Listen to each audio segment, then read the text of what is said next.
Ladies and gentlemen, welcome to Trolling the Territory. My name is Isaac Wriston. Hello. I'm joined by my two good brothers, Leigh Houison and Kyle Wilkerson. Leigh, how are you? I'm fantastic. How are you? Very good. Any better than it'd be illegal. Kyle, how are you doing? Doing fantastic as well. It's a very nice, brisk morning in Nashville, but I'm sure it's going to warm up later on today, which is the perfect weather that I actually enjoy. So it's not too bad. You like it hot? Not like, sauna with a like an additional hair dryer on me, but like I enjoy it quite warm, but I also like the cool mornings to where I can actually get out and do something. So that's nice. Yes. Cool mornings indeed. Well, Florida. No, you don't. Just be honest. No, you don't. I tell you who doesn't want to be back in Florida, and that's the people that were on AEW Dark Elevation. Oh my God. Listen, have you guys ever watched this show before? Nope. It is fucking painful. We'll edit that out. So just looking over, kind of giving you a synopsis of what the show's about. So we're all production and music professionals. I'm touring professional, recording, whatever. Leigh, the same thing. Kyle, the same thing. We can get into our, full on what we do professionally and for a living at some point, and you'll hear about it more and more as we go along. But one of the things that we're going to do is we're going to do subjects only. So we're not all going to we don't have enough time to watch every single product. So what we've done is we've assigned ourselves or been assigned certain products to watch and review. And our goal is to bring each other up to speed every week on what these particular topics are and what's going on in each individual promotion. So myself, I'm watching everything All Elite. That's right. Isaac Wriston is All Elite. And God, do I hate it. Kyle is taking on NXT, NXT UK, and isn't it NXT Mumbai? Is that launched? Not yet. I think that's in about a few months, but then I'm sure we'll have like NXT, like the India. Philippines or something too. Yeah. Philippines, NXT Japan. And then Leigh is watching Raw and SmackDown, and I hate that for you. So in alphabetical order this week, we're going to start with AEW. Dark Elevation, something interesting that I saw, and this was my first week watching it. I think it was their second week that they've been doing this.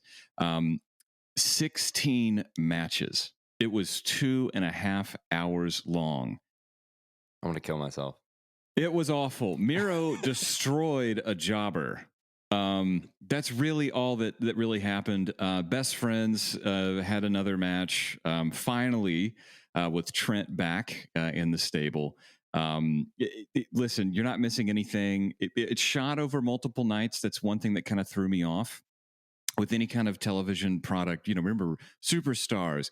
Did you guys ever go to a Superstars taping as a kid? Did you guys ever go to one of those? No. Oh, yeah. Like I did one down in Florida. Fun fact, I was actually born in Florida and lived there for about 10 years. But yeah, my dad used to take me to Melbourne. My dad used to take me to yeah. Not Australia, the Melbourne of the terrible East Coast of Florida. Oh, I know it. I lived in Orlando. I know Melbourne. Yeah, dude. I'm sorry. So my dad used to take me to the old Orlando arena because my dad worked in radio and he would just get tickets all the time, which was awesome. So yeah, we would go watch tapings of Superstars and whatever, pay-per-view or whatever house shows were there at the time. So, oh, that's sick. Yeah, man. Yeah. So when you went to the Superstars taping, how long was it? Dude, I was like 5 or 6 or 7 years old. So I really can't remember that far back, but I think maybe like an hour. Dude. All right. In 90, it would have been 93, 94. I went to a Superstars taping at the Big Sandy Arena in Huntington, West Virginia. I shit you not. It was 4 hours long. I saw Ahmed Johnson wrestle 5 times. The business was dead for me that night. I realized that even though he was wrestling jobbers, there's no way that any athlete can go out there and fight 4 times in one night. But the main event was awesome. It was Bret Hart versus Lex Luger. It was awesome. Vince McMahon was there the entire time. Him and I think it might have been Bobby Heenan. I think this would have been before Heenan left. I'll go back and check on that. But yeah, that was one of my first ever. And what was crazy was my dad and I were in line at the door to get tickets, and they started, people just started walking out of the line going, it's sold out. And I looked at my dad. I was like, you didn't get tickets? He was like, So I ran up to the box office window and I was like, are you guys sold? Like, I skipped people. I ran up to the window and said, you guys sold out? They're like, well, joint seats, yes. I was like, can I just get 2 random tickets? Yeah, okay. So I did not sit with my dad. And I think Big Sandy Arena maybe is like 7,000 people, maybe. Yeah. And I was sitting in like, this is going to be really hard to visualize, ringside, but 15 rows back on the floor. I couldn't see shit. I was maybe 4 feet tall. I was standing on my seat. And then I realized after about, an hour in, that I could run up to the guardrail and slap hands with slap hands. They let you do that from 15 rows back? Yes, they did not care. This was pre 9/11. They didn't care about anything. That's great. I was a fat kid. I was a super fat kid. I lost probably 5 pounds that night. Just running back and forth, just slapping hands. Weirdest thing, Undertaker came out. And Paul Bearer was like in front of him. I touched his arm. And I was like, that felt weird. And I smelled my hand. I'm not kidding. It smelled like rotten eggs. Oh. It was just, and from that moment, I was like, okay, he's real. All these other guys are super fake. But so anyway, Dark Elevation, it looks like it's shot over multiple nights. And a lot of it is, I think, pre-Doors to Dynamite, which is something that I'm super interested in learning more about. Production, everything's all turned on. Goodness, if you're working that show as somebody that's on staff, like a videographer or a cameraman, you are making bank that day, and that's probably a super long day. Jim Ross has kind of dropped tidbits on his podcast about how they do the shooting for all those, as well as Tony Schiavone. It's a great resource if you're into that kind of stuff. Jim Ross's show, Tony Schiavone's show, they go into it pretty in depth. In some instances, they don't really give a whole lot of information. But yeah, 16 matches on Dark Elevation. Nothing really that anybody's going to miss or need to know about. A lot of it is just using some of the kind of undercard, giving them shots, letting them get experience in front of an audience, albeit a paid audience. It really was. And they had 4 main events.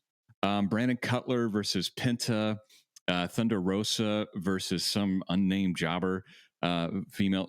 Joey Janela and Sonny Kiss fought Ethan Page and Scorpio Sky. There's something there. We'll talk about that later.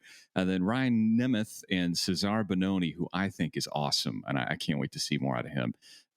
Took on the Best Friends with Orange Cassidy and Chris Statlander. And that was the return match for Best Friends.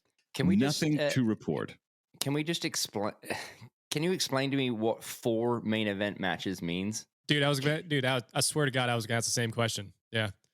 I can't tell you. I don't know. I'm not entirely sure. And I guess I'll learn as we go along what that really means for Elevation, right? Again, you have Dynamite at your top tier, right? That's what you put on TV. That's what your television contract's for. And then just to kind of provide additional content. I mean, they're doing it. They had 481,000 views as of recording time on April 19th. So they're doing something right. AEW itself on YouTube has 2.11 million subscribers. That's a lot of eyes. That's more than they have in their viewers. Sure. We could even do year over date and assess that they're, staying in the 700 to 800,000 range. This past week unopposed, they did 1.2 at 0.44 share. We can talk about obviously that later. You know that freaking Mike Tyson had a lot to do with that. But anyway, he could have, but at the same time, yeah. Mm-hmm. Can we? Yeah. Okay. Can we say also? Do you know what else had a ton of viewership? The last Transformers movie. Okay, like it doesn't. I'm starting to think that Tony Khan is literally the Michael Bay of wrestling. Boom! Explosion! Put this there. Like, there's no rhyme or reason. He's just throwing everything at the same time, all the time. You're right, and I'm not gonna oppose you in that. But let's do this. Let's go ahead and jump into Dynamite. Did you guys watch Dynamite this past week? Yes. Yeah, that I watched. Okay. I did not know, so I'm looking forward to hearing what happened and what. Oh man. Yeah, well, didn't happen. What didn't happen is it saved space on my DVR. We're building up to and Kyle, like, and anybody listening, I'll kind of bring you up to speed. So Chris Jericho, one of the mainstays, along with Jon Moxley, for WWE fans, right? For professional wrestling fans that don't watch the ungodly amount of wrestling that we're about to, you're going to know those two names, Chris Jericho, Jon Moxley, aka Dean Ambrose. So Chris Jericho is in this faction called the Inner Circle, which is made up of himself. He's got Jake Hager, which a lot of you are probably going to remember him as the Zeb Coulter's number one just garbage wrestler, as well as a few others who you're never going to remember their names either. Now, one of the other big rising stars, a young guy, he's in his early 20s, MJF, Maxwell Jacob Friedman. Oh my goodness. He's only been doing this for a year, and he likes to remind people of that. He's in this group called The Pinnacle, which has the FTR, which they were in WWE. And he's also got Tully freaking Blanchard and Sean Spears in that group. And right now they're kind of battling it out. So the crux of this whole show was the Inner Circle and the Pinnacle, kind of, coming at a head with the Chris Jericho versus Dax Harwood match, who's a part of FTR. As well as this, further story of the Young Bucks and Kenny Omega and the Good Brothers against one guy, Jon Moxley.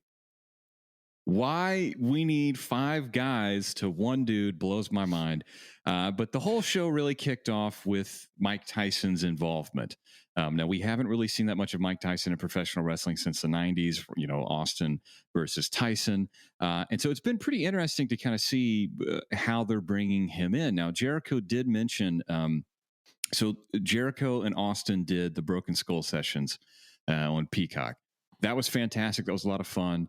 And then Austin did Jericho's podcast. That was a pretty interesting listen because they talked more AEW, and Austin had a lot of questions for Chris, and we got to hear a little bit more. One of the big things that Jericho kind of laid out was the fact that a lot of the guys in AEW, even girls, are really in charge of their own creative. So that's one of the drawbacks in this show is you have a bunch of indie wrestlers that are booking themselves, and that is self-evident. And Leah, I see the giant thumbs up. So good. Yeah. Oh wait, hold on. So a quick question. Ahead. So like in like AEW Elevation, and you say there's 16 matches within 2 hours. Like, are they even? Is there even like any storylines, or is it just pure wrestling? Because past it's that just point, pure wrestling. Okay, so yeah, there's a couple of promos here and there. We had a promo from Thunder Rosa, which was basically like an interview. I'm a big Thunder Rosa fan. If she were in WWE, I think she would be an easy main event. Easy. And I'm excited to see what happens with her. It's not even a continuation. Like, how like back in the day, like Superstars and Wrestling Challenge, those were a lot of recap shows. That doesn't even happen on Elevation or Dark. Dark, sometimes there's a little bit of a callback to something that happened the previous week or what's going to happen next week. But where it usually airs before Dynamite, it's kind of like a let's take you to Dynamite with AEW Dark. A lot of it is just this awful group called the Dark Order. I don't get it. I'm tired of it. There's nothing dark about them, and there's nothing orderly about them. I don't know if they're taking orders, if they're working at Taco Bell.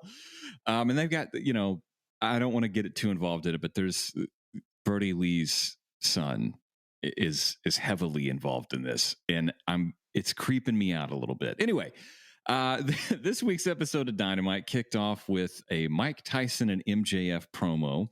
MJF basically offered Mike Tyson a blank check to do the right thing. Do the right thing, as in he was the special enforcer of a match that I mentioned earlier with Chris Jericho and Dax Harwood.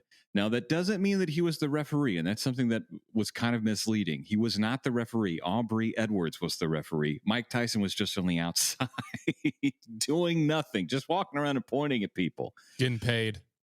Getting fucking paid. Yes, exactly. So the Young Bucks, this is the opening match, the AEW World Tag Team Championship match. Young Bucks versus Pac and Ray Phoenix from Death Triangle. In the words of Brian Last, he got super high because weed is legal in New Jersey and watched this match, and he actually loved it. I was a big fan. I was not under the influence of anything. You guys have seen the Young Bucks, and you guys have seen Death Triangle before. Yes. Okay. What are your initial thoughts of it without seeing, Kyle, you didn't see that match. Lee, you watched it. Kyle, what would be your initial response to seeing a marquee of the Young Bucks versus Death Triangle, right? Pac and Ray Phoenix. Right. First off, I would just think about nonstop spots for about 25 minutes and then Meltzer driver and then the Young Bucks go over. I don't need to even talk about the match. Am I right? Am I right? That's pretty much what happened. Oh, yes, you recapped it without seeing it. That's fantastic. Boom. And that's where this show kind of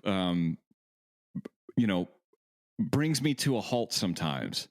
Where the same thing kind of happens in WWE. It's either no disqualification, which Cornette likes to coin the phrase lazy booking, or just nothing really comes out of it, right? What was the old thing that we used to hear when we were kids? Anything can happen to the World Wrestling Federation. The only thing that's going to happen is the EVPs are going to go over on Dynamite. There was nothing crazy that happened afterwards. I mean, the match was really good. If you haven't watched it, I would say go back and watch it. For me, it was a lot of fun. Lee, do you have any thoughts since you watched it? I think you know what I'm going to say.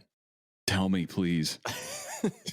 Tell me. I saw this clip on Twitter from AEW that highlighted a spot from that match, and it was you're gonna have to remind me the guy's names of Death Triangle, which is the stupidest name I've ever heard. It's Pac and Ray Phoenix and Ray Phoenix, and there's another Penta. Okay. I don't know if it was Penta or was it Ray Phoenix that was it was wrestling? Ray, yeah. Okay, so Ray hits some type of jumping kick off the ropes, and one of the Young Bucks does this completely staged, phony looking flip and lands and takes a gymnastics bump, and then rolls out of the ring into hard camera view and just immediately stood up and just looked into the ring, waiting. I mean, it literally looks like a circus trapeze act. It doesn't. Yeah. It's not a fight. So when you say the match was great, I'm like, what match? That wasn't a match. Sure, the moves look really impressive, but that's not a match. So I don't get it anymore. I just don't understand. I didn't enjoy it. I don't enjoy anything that they do. So that's just me. I would enjoy it if they got their asses handed to them like the tiny little guys that they are in their matches. I would enjoy it and not put on 30-minute matches. That I would probably enjoy it more. I can get past the crazy stunts, and I'll tell you why. A lot of the crazy stunts are followed by an emotional response, right? And here's one thing that I kind of don't like about AEW. Let's say you get somebody out of the ring, then you stand there and you hold your arms and oh, look at me. Ah! Yeah. You do that every goddamn time, it loses its luster. Sure. And it takes me out of it. I want to see somebody just stare straight through their opponent and lay it in and actually go for a cover when there's a devastating move to anybody, right? That's one of the things that we always hear from the elders in professional wrestling. Is it believable? Mm-hmm. That's the business, is making it believable. So if you're, drop kicking, twisting, flipping, diving, tossing, if you're doing all that stuff in one match, well, what's the next match going to do? Again, for 30 minutes. For 30 minutes, yeah. Here's what makes me appreciate this the most is the fact that we're seeing such high talent. I just wish it didn't kick off the show. This should have been the main event. I would have made this the main event, and I don't know if I would have done the same, like just clean win. And two, it wasn't necessarily a clean win. They pulled in Lucha Libre, the mask of a luchador is very important. They pulled Rey Fénix's mask off and super kicked him, and then they pinned him. Mm-hmm. That's a heel thing to do. That's a dirty thing to do. And it further reinstates that, the Young Bucks are now heels. The thing that's confusing for the common fan that watches this is, well, I thought Pac and Rey Fénix and the Death Triangle were heels. Were they not just, you know what I mean? Like, were they not just being heels? And now they're coming out of the babyface entrance. So that's one of the, the big things that gets kind of confusing with Dynamite is, okay, what is the direction? What is the character? And I think now that we've got kind of like a new season where they're doing it unopposed, I think they're going to tend to focus on that a little bit more, but we'll see. I'm really not going to give it more than that. They had a 30-minute match. Doesn't mean we need to talk about it for 30 minutes. Next up was Red Velvet and Jade Cargill. Red Velvet, a newbie. Jade Cargill, a newbie, scouted by Shaq and referred to Tony Khan. She ends up with the contract. She looks amazing. Red Velvet looks amazing. I hate her entrance where Jason Roberts is like, straight out of your mama's kitchen. So bad.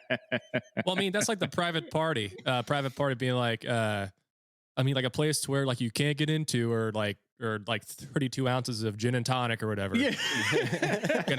I mean, like, I get it. Like, it's like, it's supposed to be funny, but yeah, I totally understand what you're talking about. Yeah. It gets to be a little bit much. I liked the idea that we're getting this match again because they are trying to build up a feud. To me, I wouldn't necessarily have them fight all the time, right? I only wanted to see Bret Hart and Mr. Perfect once. I didn't need to see them every week.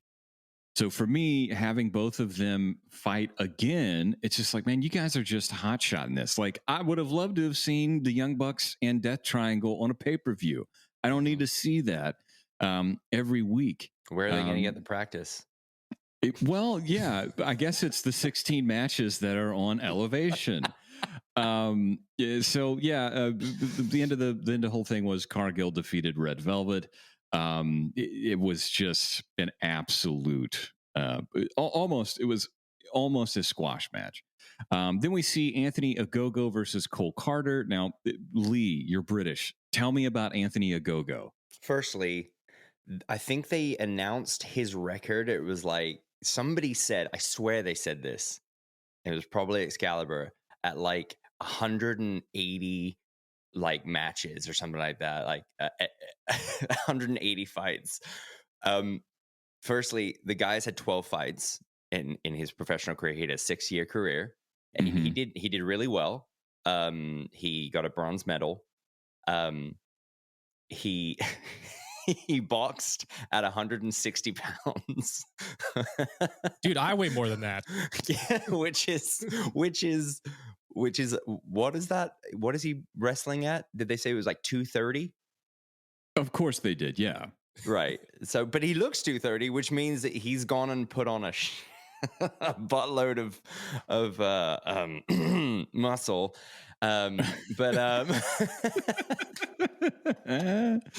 Man, yeah.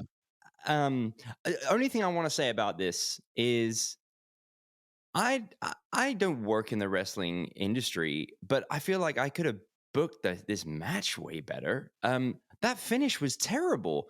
Have you ever watched a boxing match that was ended with a KO from a gut punch?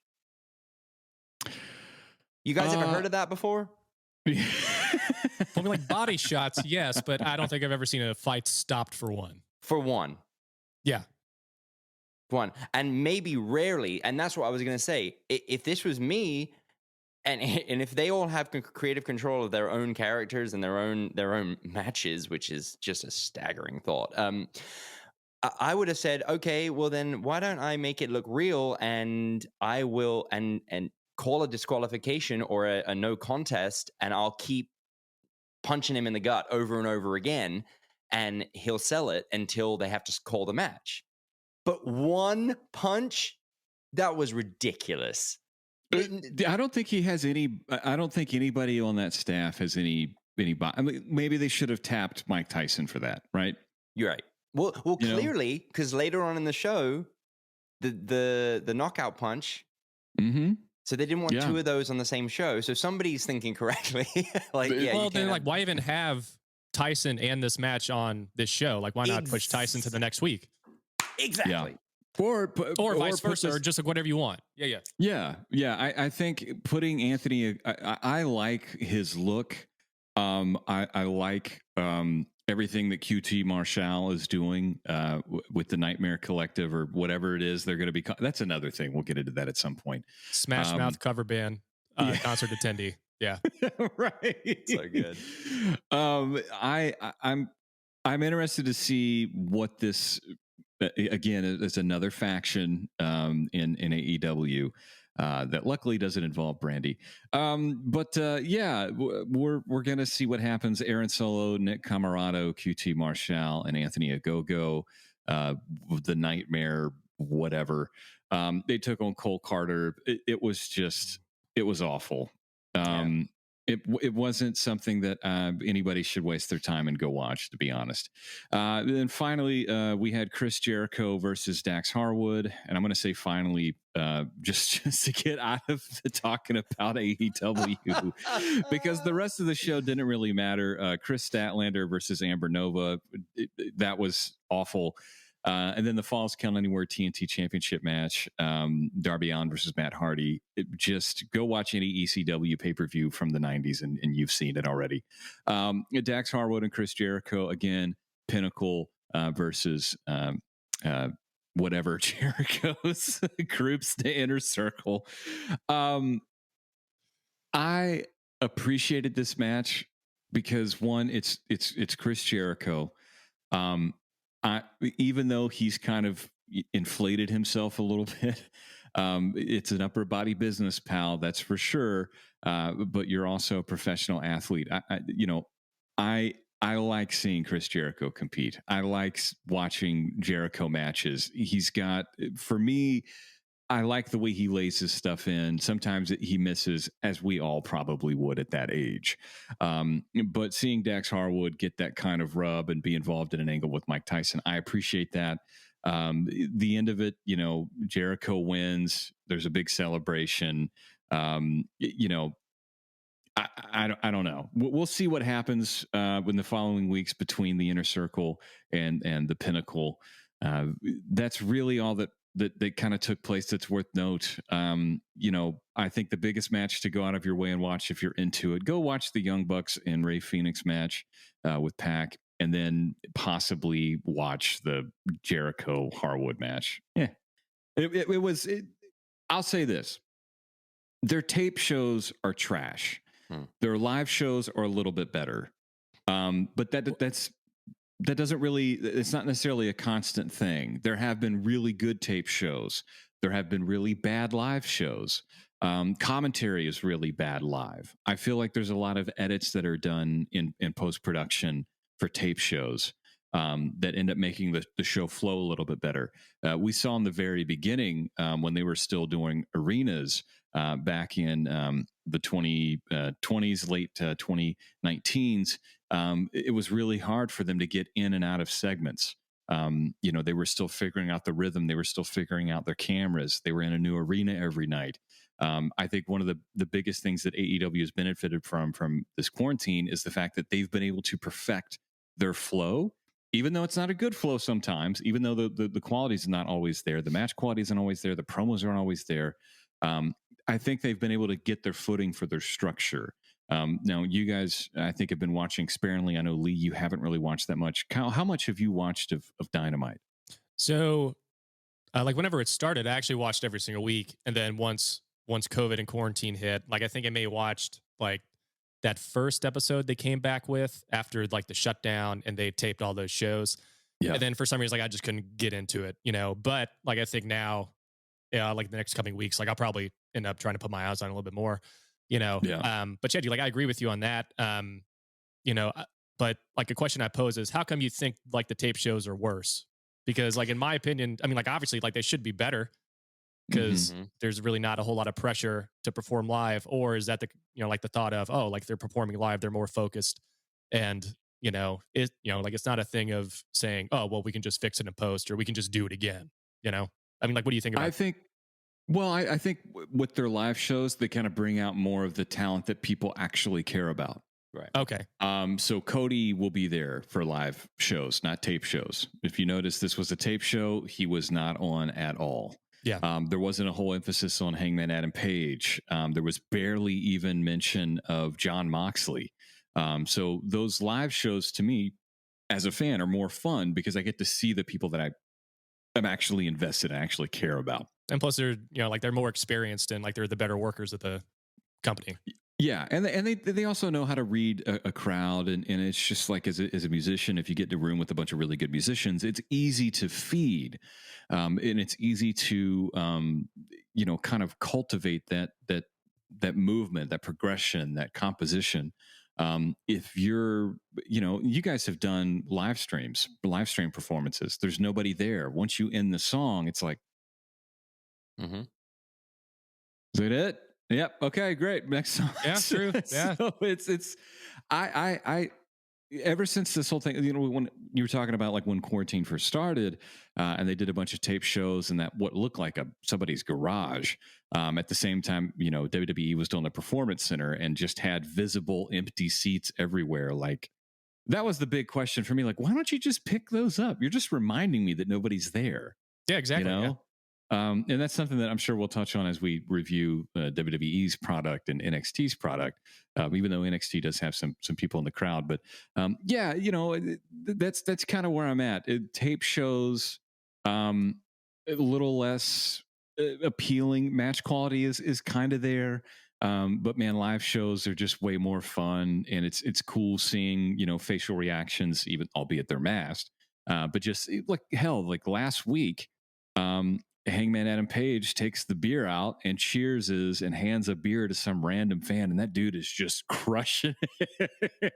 It was like that guy was like dying of thirst. He was like, yeah. That was really, really uncomfortable to see. Which goes to mention, did they check his ID first, or is this a 21 and up show when they let the fans in? And COVID. Yeah. I'm sure nobody carded the first 4 rows when Steve Austin came out with the beer truck, you know? And then again, that probably wasn't beer. It was just beer. Anyway, all right. Well, let's do this. Let's transition now that we've talked about the week that was AEW. Yes. Let's go on to, what do you say? Let's keep it light. You want to go to NXT? Yeah, let's do it. All right. Okay. So from a sharp contrast from the AEW product, let me just hit some highlights on this past week's episode of NXT UK. Just like obviously just typical hard-hitting British style wrestling, which is great. Like the 2 highlights away from the episode this past week. So we had a dude named Saxon Huxley, right, versus Nathan Frazier. Now, just typical like monster heel getting like 90% of the offense the whole time, which is Saxon Huxley, which is like, if you picture Jungle Boy, right? Like picture like a dude that's 10 years older, about a foot taller, and just looks like an insane Tarzan mixed with Jesus. This dude looks unreal. So I'm looking at him right now. Holy crap. Yeah, this in my mind is what the character of Jungle Boy turns into Jungle Man in about 10 years should be. He actually ate his vitamins and said his prayers. Dude, like he's massive. So yeah, like Huxley's taken like most of the offense this whole time. Well, like giving, sorry. But then Nathan Frazier comes out on top. But dude, like this match went for like 20 minutes. I thought it was really badass. Just like hard hitting. Yeah, Frazier had some high spots, but just like the contrast of Saxon just beating the living crap out of him for most of the match, and then Frazier coming back, that was great. So yeah, like if you want to put your eyes on a match from this past week of NXT UK, watch that. That is size great. difference is incredible. Yeah, absolutely. Great match. Also, like the other highlight is, so like a typical WWE like talk show segment. So you have Noam Dar has a thing called Supernova Sessions. Now, like imagine like the graphics being like old school 80s, like wrestling graphics, right? Mm-hmm. So like he brings on Gallus, right? Which is like a stable over there. And dude, like they have like a laugh track in this like talk show, like via like 80s and 90s, like comedy sitcoms, like closed stage, like with an audience. And like it's like really awkward, but at the same time, it's like it's actually kind of funny because like there were certain aspects like that were kind of bad, but they just hit the laugh track and you're just like, oh, like maybe this is supposed to be terrible, but like I actually really enjoyed it. And then of course, I mean, like a brawl ensues, Gallus, and then like Primate, T-Bone, and Dennis come out, like run out. I still have to watch next week because this is my first time putting eyeballs on it in a while. So I had no idea who Primate, T-Bone, and Dennis were. So we're gonna get on with that next week. But yeah, dude, like I thought it was great. You know, like you had like Isla Dawn and Mackenzie going at it. Like a couple of the NXT women. Solid match. You know, it was fine for what it was. Yeah, like I'm just going through these because I want to get to like one of the promos from like actual NXT from this past week. Jack Stars and Ashton Smith. Again, great match. Just typical like NXT UK hard hitting. And then Kenny Williams against like Amir Jordan.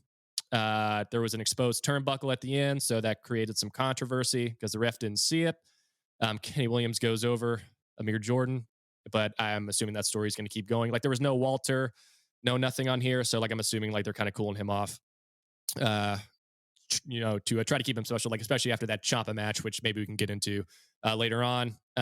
Because like you were talking about, the Young Bucks and Death Triangle match about how like they would hit a big move and wouldn't even go for a cover.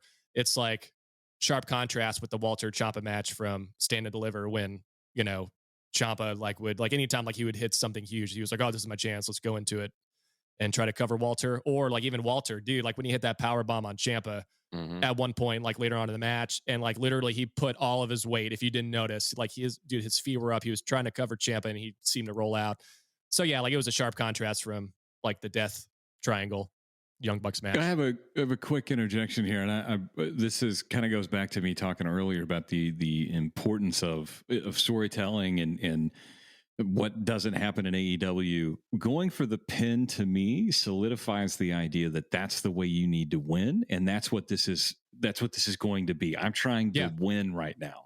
Yes, that's the thing that kind of draws me out of AEW.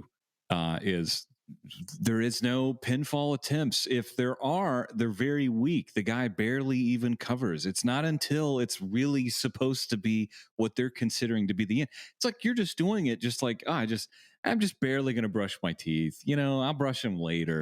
Brush your fucking teeth. Like it's a formality.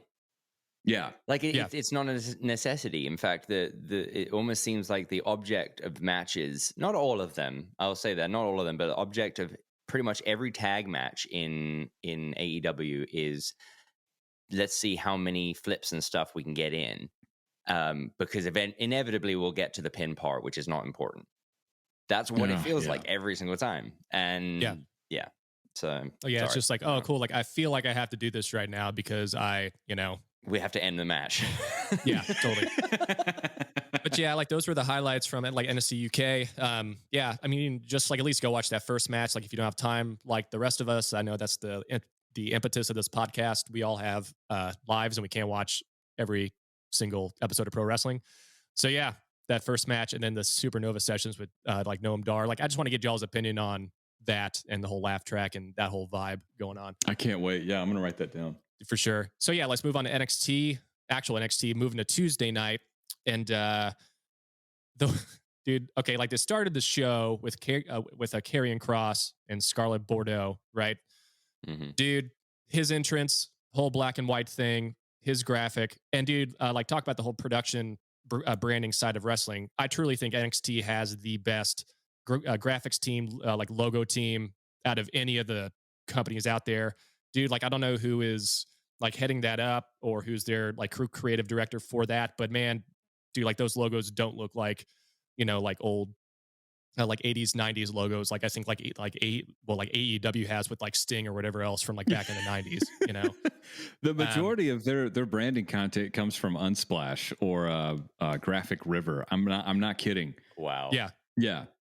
Yeah. So, dude, I mean, like whoever is doing like the graphics and logos designed for like NXT UK and plus like all the merch and stuff, like even like with Finn Balor, like dude, like all of his stuff, which like I think he also does as well, dude. Like it looks so good on TV. And dude, like, whoever's like the LD over there, like the lighting director, is great. But dude, like his entrance is great. Like it's all black and white. Coming out to the ring, like he looks like a big monster. But then once he opens up his damn mouth, I was just like, this is not good. I mean, like he's like a big monstrous dude, and dude, like I think they should just let Scarlett talk for him. Like at this point, because like he wins over Finn Balor at Stand and Deliver, right? Comes back from injury or whatever, and it's just like, dude, like he's talking about, oh, Finn Balor was a formidable opponent. He was blah blah blah. He's been the face of NXT. Like I mean, like putting over Finn, like I get it, and plus, like also, like I understand coming out with him saying all this stuff to put over the NXT brand because it is on a new night.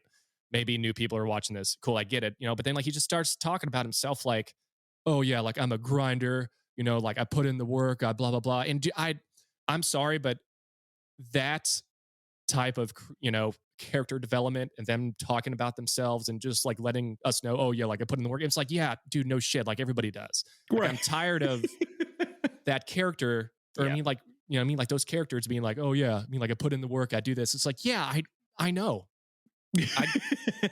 Why else would you be there? Yeah, dude, like I just don't want to hear that that's a part of your MO going forward. Like, yeah, well, like this is the reason why like I'm gonna stand on the mountaintop because I work hard and blah blah. I'm just like, oh, okay, like I get it. Like it's been overdone. Like I understand. So yeah, like he just starts talking about all this stuff and like this dude, like as soon as he opens up his mouth, and dude, like I want to like this guy because he looks great. Right. Well, I mean, like other than his wardrobe that he wrestles in, it's like kind of the gladiator thing. Yeah, like the whole gladiator thing. Like I'm not really into that. Like I have no idea why. I don't know. That's a new thing too. Like he didn't do that before. That was weird. I have a question for you. Having watched that promo from start to finish, yes, because I felt exactly the same way until he started to get heated. Yeah, and I almost wish that's all he had said, because it seemed like though. I don't know if you guys ever watched him as Killer Cross in TNA. Probably not, but no. But he was just a monster that like screamed. And a lot of the time I'll criticize that, like people just yelling at the camera. But like when he starts getting heated and shouting, it's scary because he's a scary ass dude. But I agree. Do you think it's more what they're giving these people to talk, which goes back to the main issue anyways, the scripted promos? Do you think it's more about what they're giving them as far as content to talk about? I agree with you. A massive heel like that should not be putting over the guy that you just beat and talking about how you outwork people. You don't need to. It's stupid. Right. Right. And yeah, like I think that like just like honestly comes down to, hey, this is a new night on what, like USA, I think, or like is it just on Peacock? Like is NXT just on Peacock or is it on USA still? It's on USA. It's still on USA. Okay, yeah. So I mean, like I'm assuming like they're treating this as just what Michael Cole has all the time. Oh, it's the season premiere of NXT or like this, like this new thing because it's after WrestleMania. So I mean, like I don't know if it's like a, hey, yeah, this is our brand new season. We need to like reintroduce people to this person or whatever else. But yeah, I mean, like if you just would have came out just like you said and just screamed and not really put over anybody, being like, yeah, like I'm on the mountain top. Hey, get over it. I'm gonna run through everybody. Great, I want to see that. But yeah, like don't tell me. Oh yeah, dude, like all this competition in NXT is great. Finn Balor, he was a great champion. It didn't make any sense. I can't help but feel that this is like the WWE's their whole thing about trying to create multi-layered characters for their wrestlers instead of just sticking to what's tried and true. Because they're trying to make, and so many people touch on this subject, they're trying to make future movie stars out of these wrestlers. At the end of the day, when I see a character, see, I'm calling it a character. When I see a wrestler like Karrion Kross, I don't care to know their emotional state other than you know what I'm saying? Other than when they're raging angry and want to beat the crap out of somebody, and that's it. Like, that's all you need for someone like that. But they just want to create multi-levels of emotions and deeper character levels for these people. I was just like, no. If you were to tell me who Karrion Kross is, and just give me like a description of who if I've never seen one of his matches, but if you were to tell me who Karrion Kross is, explain him to me. Right? Who? Karrion Kross. No, like you want me to? You want Kyle to? Anybody? It's just explain to me who he is. Kyle, go for it. I'll give it to you. Oh. I was like, I'll give it to you. Oh no, because I love your opinion. Like, I just want to hear what you're going to say about it. Yeah. Before that promo, he was a right. Exactly. Up until then, he was a reminiscent of a monster wrestling heel. Angry. Again, tell me who Karrion Kross is. Like, just what is he? What is his MO? Like, you know what I mean? Like, I can already tell that's going to be a challenge for you to tell me exactly who he is, because they can't do that. Well, yeah, because it's confusing now after this last promo that we got. Exactly. Because they dilute it with everything instead of just one thing. Like, there was like the TikTok thing and the your time's up, and it was just like that. That was it. That was his thing. Your time's up, and he comes out and beats the crap out of you, and you're done. And he's just a giant... he's on TikTok? That's funny. No, that was his promo. Like, TikTok, your time's up. Like, that's it. And then he had like an hourglass. Like, that was actually pretty badass. Like they would leave, and it's just like, oh great, this is awesome. But no, this is like, after he's won the championship. This is that's been his thing for a long time. Yeah. Okay. And so now that he'd come out and he's just a big monster. This is what I'm trying to say is you don't need more than that. He was a big monster that beat the crap out of you. That is his thing. That can be many people's things, but it's when they dilute it with everything else that you're like, yeah, I don't really know what your thing is anymore because you're like everybody now, And it's really hard, I think, for the WWE or any wrestling promotion right now to kind of brand somebody, because you don't have that initial instant feedback in a crowd. You don't have signs. Right. You don't have visible merch on people. You don't know what's working because you're going off of something that isn't even real to begin with. I think that's a great what point. We say on social media does not matter. It clearly doesn't matter. It took us how long to get a heel Roman Reigns, right? So that doesn't matter. Even though everybody was booing, I booed him in arenas. Mm-hmm. I didn't like him. Yeah. Not for any other reason other than like, really, it's Roman again. Okay, yeah. I'm over it. I'm done. But I'm gonna have fun because I'm suspending everything about this. I'm just like automatically go home heat with this guy. Mm-hmm. It's I can see the challenge from a promotional standpoint and everything that you guys are talking about. And I was giving you crap about it, but it's really hard to get somebody, I'm not going to say over, but to kind of present somebody at that level because, well, how can you do that? So I kind of, I guess it's sympathize for what they're trying to do. It's got to be incredibly difficult to present and promote content that's originally supposed to be in front of people, in front of barely any people, and if they are people, they're paid people, and they've been completely screened, and they're probably going to do what you tell them to do because they're just so happy to be there. Yeah. Anyway, continue. Yeah. So, but yeah, I mean, just like Leigh said, like if he just would have came out and done like the last 2 minutes of that promo, just screaming and yelling like he, like the character was in TNA with the whole Killer Cross thing, like that would have been great. But I just don't want to hear about how, Finn was a formidable opponent, great champion, and how like NXT has a bunch of, cool, great. Like, I just want you to, beat the crap out of people. And, like we all know that whole concept of, well, you don't want to bury your opponent because then who have you beat after that? But I mean, like, I think there's exceptions in every case. And, you know, like when you have Scarlett, like just like looking in a huge trance, like this really, you know, like beautiful yet creepy, you know, like manager. I'm just like, oh, so she's like looking at me like she's about to just eat me, and then it's like, oh, Finn Balor, you were great. You know, it's just like, come on, get out of here. Yeah. So yeah, that was that. But yeah, let's move on for a little bit.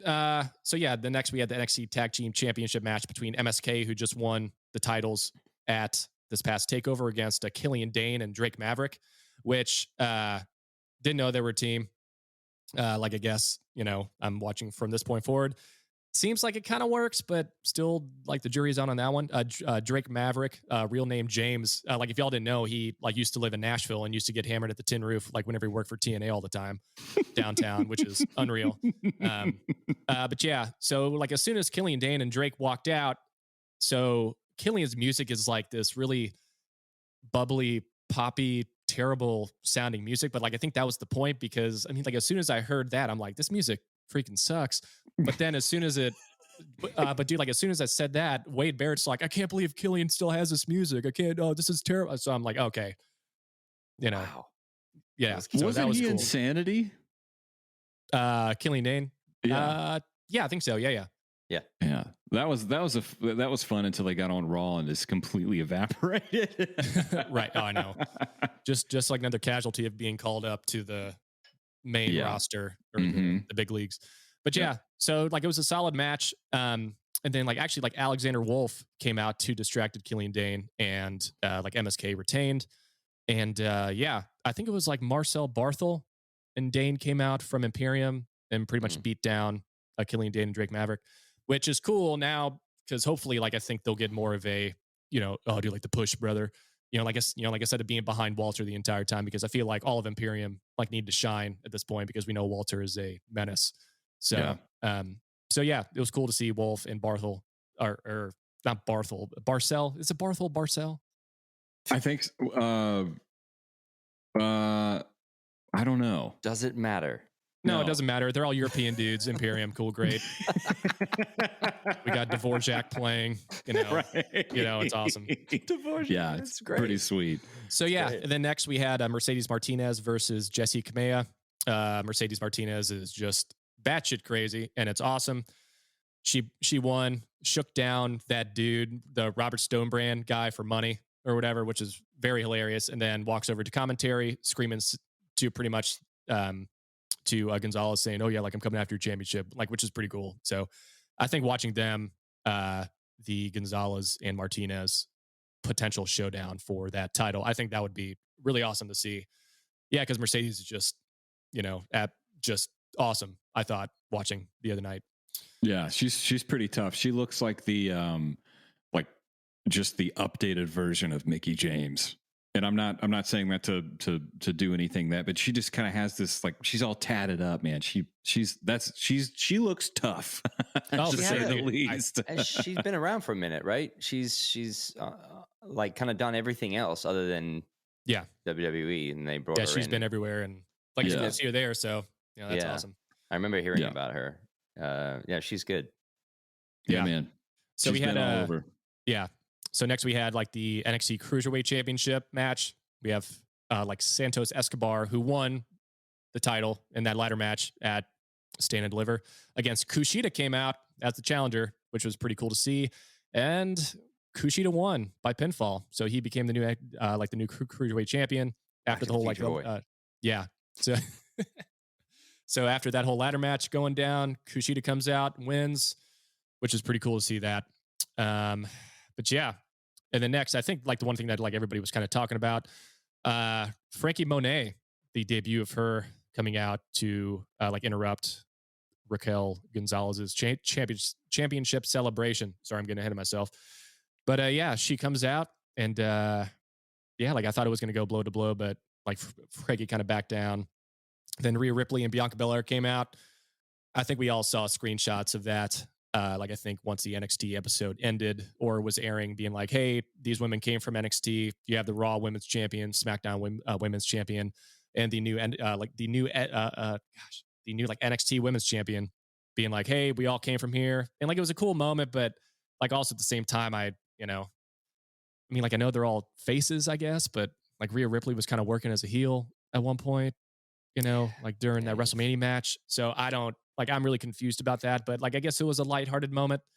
Just being like, hey, they all came from here. And they all debuted on the Mae Young Classic together in 2018. That was kind of the thing, which it's like, is this how you're building your storylines now? It doesn't matter whether they're good guys, bad guys, doesn't matter, as long as you're working up to that feel good moment where people can look back and go, oh, they all came from here. Like, why does that matter in wrestling now? Like, why does everyone has to have the same come up through the ranks and worked really hard and inspiration story? Like, everybody has to have the same thing. And it's just boring. But regardless, I'm a big fan of all of them. But oh yeah, for sure. But I just felt was unnecessary for me. What about you? Did you watch any of that? I haven't watched it. No. Do you like any of those women? Yeah. I mean, for me, Mercedes Martinez, Raquel Gonzalez, I'm looking forward to that. Shotzi Blackheart. I mean, her and Ember Moon, I was kind of bummed when Ember went back to NXT, but at the same time, it's just kind of like the whole thing with Finn Balor. I mean, I'm really, I'm pumped to see what happens. I'm with the kind of the narrative of the show. I just don't have enough time to get that invested in NXT. Yeah. Just to pose one question for you guys, like if you were a veteran female on the WWE roster right now, like how are you feeling with them going with the like NXT like upstarts from 3-4 years ago? Well, veteran how? Veteran Mickie James? Well, or that just got let go. I know. Like if you're still employed and you feel like you've been there for about 5 or 6 years and haven't gotten a shot yet to prove yourself, like how are you feeling right now? I mean, if you're somebody like Nia Jax, I don't know. I mean, we could just kind of dissect the talent that's there. Asuka, Becky Lynch, Charlotte, Dana Brooke, Lacey Evans, Lana, Naomi. I think at least for what Bianca Belair is doing right now, I think everybody's super pumped that she would get that. I think just like, goodness, you and I, all three of us have been up for gigs, and somebody that's new to Nashville gets that gig where they don't have your same expertise. They don't have your same tenure. They don't have your same, you can call them KSAs, your knowledge, skills, and abilities, that you could have brought a significant, change or difference to a particular artist or touring group. But at the same time, it's just, I think that's one of those things that kind of keeps you humble, that keeps you hungry after it. My money is always going to be on Charlotte Flair. I think she could handle and carry any company. Same thing with somebody like Becky Lynch, even though she's been out. But I think the people, and I've even heard Natalya say it on Busted Open Radio, she's just happy to play a part.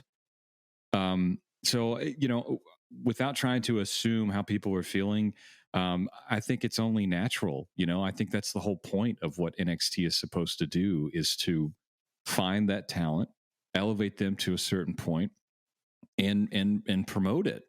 I can't remember who said it, but it might have been Jeff Jarrett, which, by the way, Conrad's doing a podcast with Jeff Jarrett now. Oh yeah. I cannot wait. They did the Something to Wrestle With remix, where they did the whole episode on Jeff Jarrett, and then every once in a while, Conrad and Jeff Jarrett jump in and they talk about what Bruce just said about Double J. Yeah. That, if you haven't listened to that, that's a good cut in the grass podcast, if I say so myself.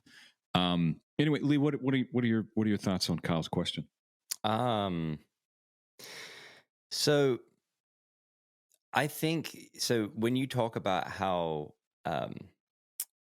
these women are kind of just happy to be there, even the veterans are saying that. I think that brings up a really good point about how the culture has shifted from when we watched as kids. Back then, it was a lot of backstabbing all the time, politicking, because people were scratching and clawing to get to the top. And now the entire culture of wrestling is just, I'm just so happy to be here, and this is my dream. And I mean, from the guys to the girls, and I don't feel that animosity amongst people. You know, I don't want to flip back to the men for a second here, but do you know why I was personally so excited about when Drew McIntyre came back? Because his entire all of his promos, his entire character on TV was about calling out the lazy, happy to be there people that didn't want to work for it and didn't want to bust their ass and kick people's asses backstage, and the people, there was just no drive, and he wanted to kick every one of the people's asses. And I wish they just stuck with that was it. And I wish that would have been his character all the way through WrestleMania, you know, instead of making him the cheesy good guy that nobody, still feel like nobody really wants to see that, but we won't know until we have proper real fans back. But I just want to see more badasses in wrestling, and where AEW are like, and I'm going to give them the credit, they're at least trying in their kind of teeny bopper nerdy way. They that's what they think badassery is, but at least they're trying to be badasses. In the WWE, it's not about that anymore. And it's kind of, I'm searching for the word. Everything just feels very generic. It's not threatening. Nothing's like, it's just aggressive. Like a one size fits all approach. Yeah. Like when you're starting to put all the PC stuff, sorry if I offend anybody, when you're starting to put all the PC stuff before just basic good guy, bad guy aggression in a combat sport, which is what it's supposed to be, then you're gonna, to me, you're losing it. You're losing the plot. So I want to throw one thing in there too. You know, that goes back to suspending disbelief and making it believable, and investing in storylines and investing in characters. Mm-hmm. There's not much that's going on, to my knowledge, that we've discussed storyline wise that relates to me. Mm-hmm. We would have, the Jim Crockett Tag Team Invitational with a purse of $1 million. That was a real thing. We could all relate to busting our ass in trying to get to that mark, to get to that championship title. What does that come with? Is there a money bump that's involved in that? Do you see, if we're going to remove kayfabe from it, like, does the wrestler get a bump in merch? Do they get new opportunities to endorse products? Are there TV commercials? Like, if you want to take that all away, well, tell me why you're taking it away. Yeah. Tell me why that gosh, we have a list of WWE personnel, man. Drew McIntyre. What made you come back? You were tired of people being complacent. You went back and you did it on your own. Now that he did that, and like you said earlier, crowds are gone, so we don't really know what the real immediate reaction is with somebody like Drew McIntyre. We did see that a little bit at WrestleMania, which we're going to talk about here in a minute. But what changes? Mm-hmm. What has changed? Why are we not getting more storylines that are they're going to promote us emotionally? They're going to make us want to get invested in some real world things. Is anybody cheating on anybody? Well, yeah, dude, like that. Well, yeah, because like that was one of the stories like I was going to point to is, I mean, like people like may have thought it was dumb or cheesy, but like the Otis, Mandy Rhodes, Dolph Ziggler thing, dude. Like we've all been there, being like, oh, dude, like this smoking hot girl. Like I feel like I'm just kind of just like out of her league, and like it just builds up and builds up, and that happens. It's like, okay, cool, yeah, like I mean, like it just seems like it's cheesy in some points, but come on, man, like at least like we've been through that. Most guys have been through that before. Yeah, and it filled a segment. It wasn't main eventing. It filled a segment. It got talent over. It got Otis over. Yeah, and now look at him. You're just like, what's going on with this dude? Yeah. Getting managed by somebody that used to be called Shorty G. You can even say the same thing in the Lee's women's not a division. big fan of Shorty G. Yeah, The wrestler. The wrestler, yeah. Yes. Yeah, we also have to think about the women's side of the industry in and of itself. I mean, when Nia Jax first came out, the whole bit of her song, "I'm Not Like Most Girls," she went out into the men's rumble and stood her ground. Man, that was awesome. I thought that was such a huge moment, especially not only for women, but for men in the wrestling business, to know that there is a badass woman that could come in. Yeah, she'll take an RKO. She'll take a 619. Let's not forget that, right? She got after it. I think that stuff is so cool. I don't see any problem with that when there's the proper provocation. And that's when everybody's like, oh, you can't have guys and girls fighting, man. That ain't cool. I ain't PC. Listen, if you want to step up, you want to have a fight, you can have a fight. You're grown. You can make decisions. Get into it. Why not? But it's the same thing. Apparently Aleister Black is coming back, right? They're shooting vignettes for that. Yeah. What have they not already done for that guy that's going to get him over even further?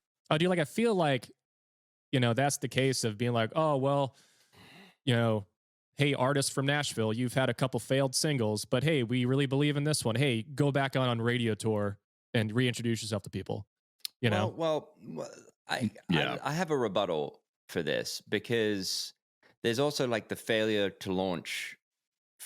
Again, you're not in control. None of these guys are in control of their own characters, so they get told what to do.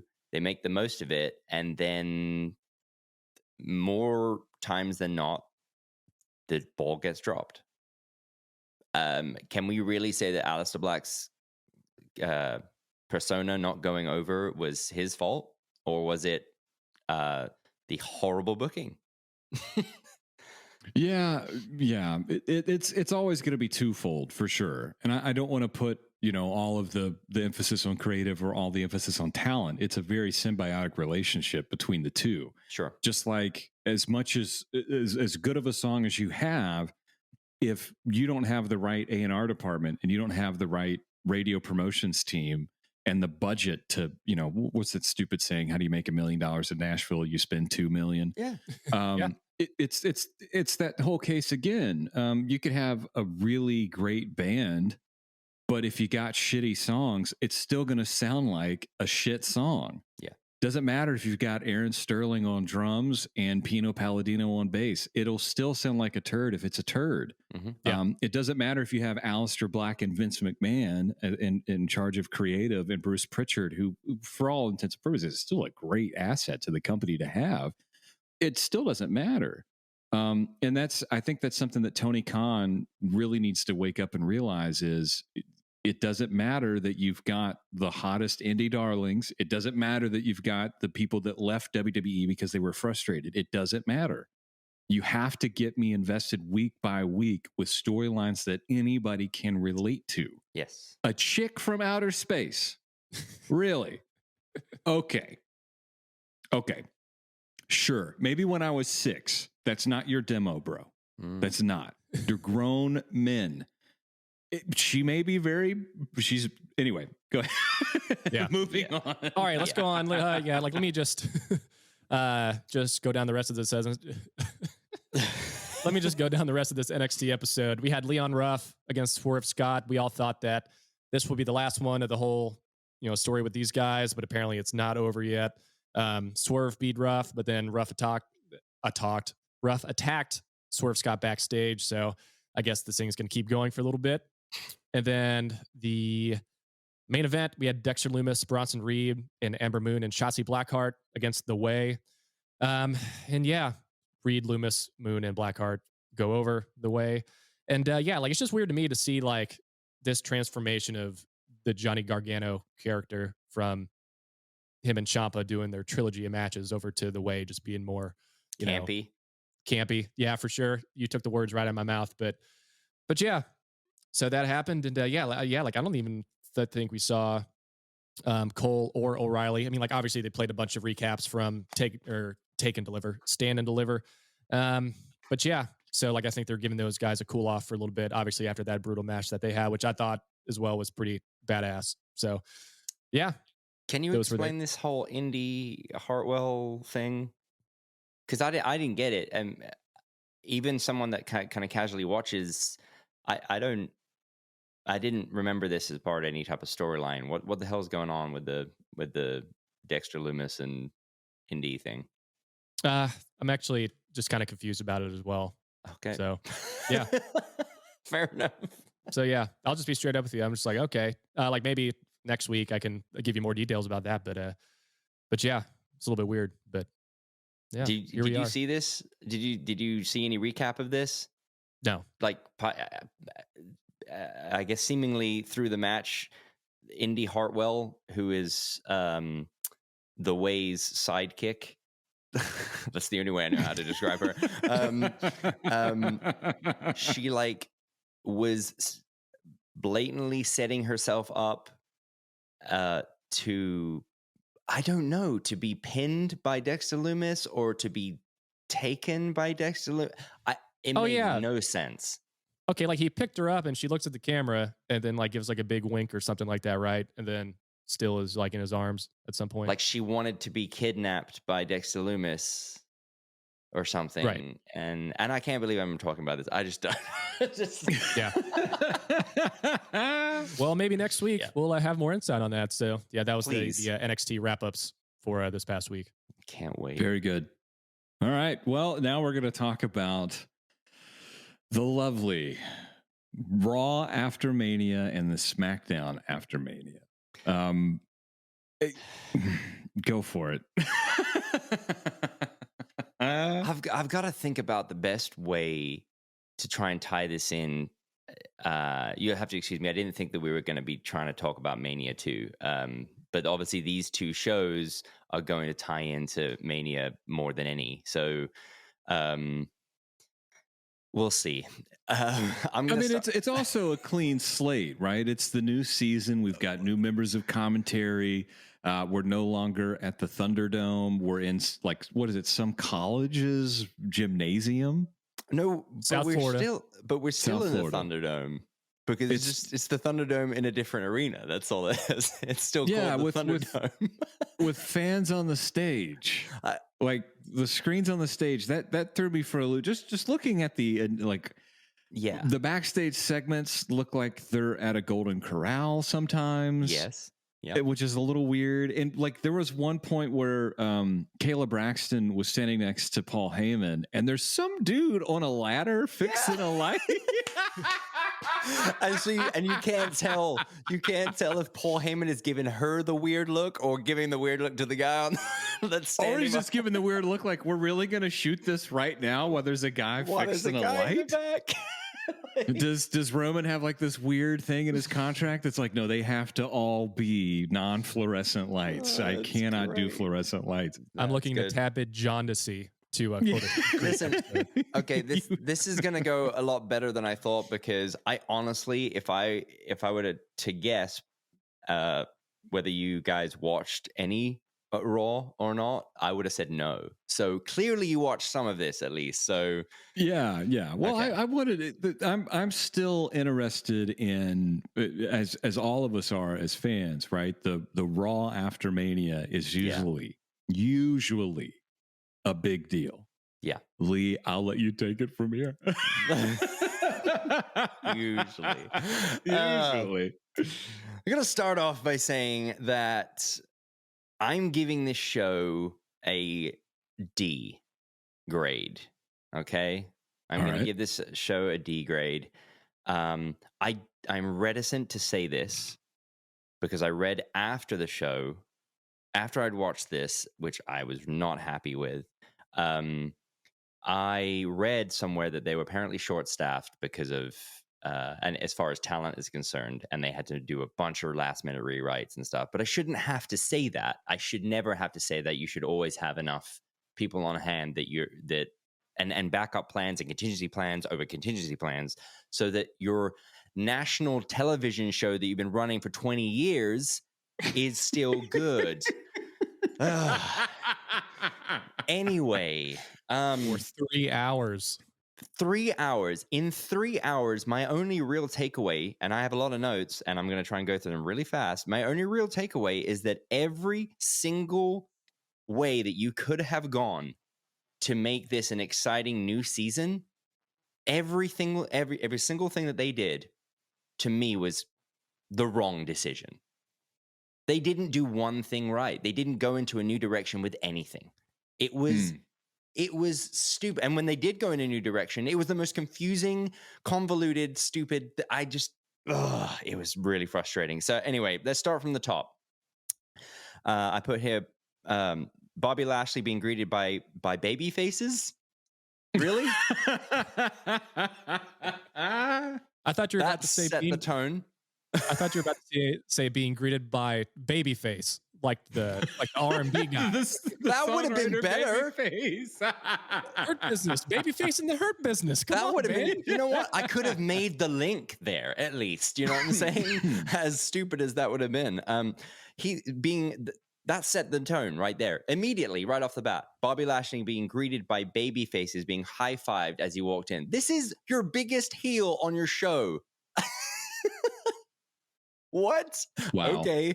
Anyway, the whole Matt Riddle interaction in the beginning where they kind of get into it and Bobby Lashley rightly says, "Why are you even stepping to me? You lost your match."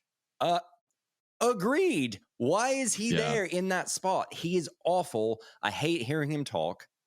He just sounds like he's high all the time. Who cares? Yeah, do you guys enjoy watching Matt Riddle in any backstage promo segment?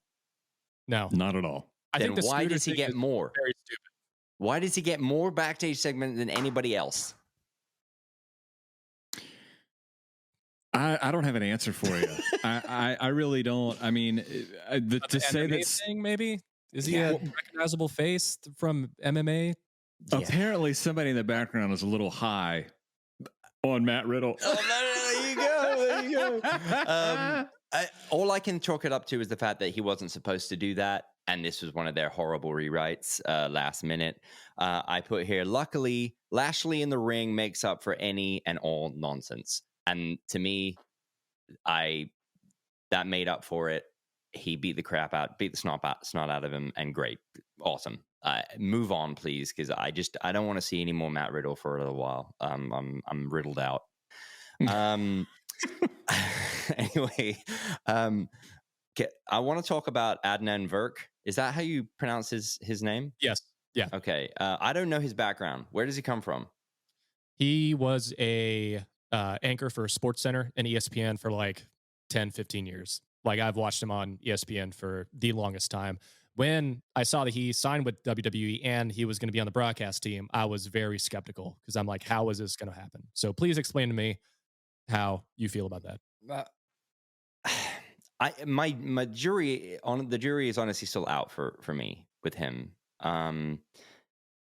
It was a little weird and disconcerting sometimes listening to his very laid back, almost sometimes golf commentary like energy versus the rest of the commentary team, which you're always used to, like people like Corey Graves, who are just totally animated and loud and you know, WWE. I don't know how this is going to work. Really, I'm not sure. I don't know if this is a good contrast or if this is just a batshit crazy contrast. Sorry, my language. I have to bleep that out. Ike, do you have anything to add as far as he is concerned? Because I don't know. I like Tom Phillips. Okay, I really did. I like Tom Phillips. I like Corey Graves a lot. Mm-hmm. To me, Corey, it is very close to being a really, really great heel commentator. Yeah. I think if he would if he didn't have his own podcast, which I think is a thing that's killing his gimmick for me, is the fact that he has a whole podcast, him and Vic Joseph. Well, now with Vic, I don't know what happened there. Like that randomly, he's like, "Well, I got a co-host now. It's Vic Joseph," and it's like, "Hey, I'm here, guy." Awful. He's like the germ that's like, "Man, what kind of pedal is that, man? Is that one of them bananas tube screamers, man? Hell yeah." he kind of seems like that type of dude. Yeah. But man, I didn't have any problems with it. I definitely don't miss Samoa Joe. I wasn't the biggest fan of Joe on commentary. To me, I got depressed every time I heard Samoa Joe on commentary. Because you want to see him fight. That's why. Yeah. Well, he's just such a great athlete, and should be such, not someone else that I'm hearing talk about matches. I mean, you had people like Randy Savage, Mick Foley. At one point, John Laurinaitis was calling commentary. I remember back like a long time ago. But you had people like Gorilla Monsoon, people that were actually like in the ring, but were also animated. Ted DiBiase, Doc Hendricks. It just keeps going on and on. But having somebody like Mr. Verk, maybe there needs to be a more solidified play-by-play guy, and that's why he's there. Sure. I'm anxious to see what happens. I love Byron Saxton. I miss Byron Saxton and JBL. Yeah. JBL was just so good. And because he was such a good heel, and because he grew up watching and being a part of wrestling, there were a lot of things that he could say to further the presentation, to further what they're trying to get across. Verk, we'll see. I don't know if he's did he say, has he been like a lifelong wrestling fan? I don't remember him. He might have, but I don't remember him saying anything. It's a lot of information to take in that 3 hours. So I if I missed it, yeah. And two, let's be honest, there may be a SoCan thing involved, right? He's Canadian. Yeah, sure. Right. Yeah. So if you're going to be releasing stuff on Canadian TV, you kind of got to have that percentage of Canadian involvement. So that might be something too. I don't know. You know what? That's more really inside baseball. Yeah, you bring up a really good point, because we as casual fans forget that there's that whole aspect to the WWE, especially, is that they'll do stuff that seemingly doesn't make any sense to us, but it's just to quickly bring in the Indian vote, or bring in the and the vote. The vote is like a political race. Yeah, well, it's hard for us Americans not to get involved. Exactly. We're talking about votes. Yeah. Do you think it's like Jinder beating Orton for the title and being like, oh, why does Jinder Mahal have the title after being buried this whole time? But then, oh, guess what? We have this new deal with India that we're going to start a whole new chain of NXT down there. And it's just like, okay, great. Here we go. Yeah. That's it. Listen, Jinder is awesome. Okay. He is awesome. I would love, I popped so big. I talked to Leigh about this before. When, like, even in the crowd on WrestleMania, when they did the, WrestleMania, like when they did that whole thing, Jinder standing there, you could hear, once that hit the screen, the entire arena erupted to see Jinder. And I hope he heard that. I hope he felt that, because Jinder, we miss you on TV. Yeah. Plus, I love his music too. I love his music. Dude. Yeah, absolutely. One of the best entrance themes, right up there for me with Owen Hart's entrance music. Yeah. It sounds like somebody literally just hit a cassette player and just played it through Pro Tools. Anyway, go ahead. Sorry. No, that's fine. And you know what? I might even bring Jinder's name up in a bit here. Seemingly, this is some fantasy booking on my part, but seemingly the only good part about a potential storyline that is going nowhere. Next up, we had Rhea Ripley, who I am a huge fan of. I've said this before to anybody who has never heard this, which is everyone. Anyway, I'm a massive Rhea Ripley fan, because I want wrestlers to look like wrestlers. I want them to look intimidating. I don't want them to look like midgets and little kids, or video game playing nerds. That being said, I could have probably told you what was going to be in this promo, so I skipped all the way through it, because it was everything's felt very, oh, well, this is the time for the WWE champion promo where they just say how I'm the best and everyone should step up. So blah, skip. I will say she would make a really great heel champ, really great bad guy. So I really hope that they start pushing her in that direction better, and not this multi-layered stuff.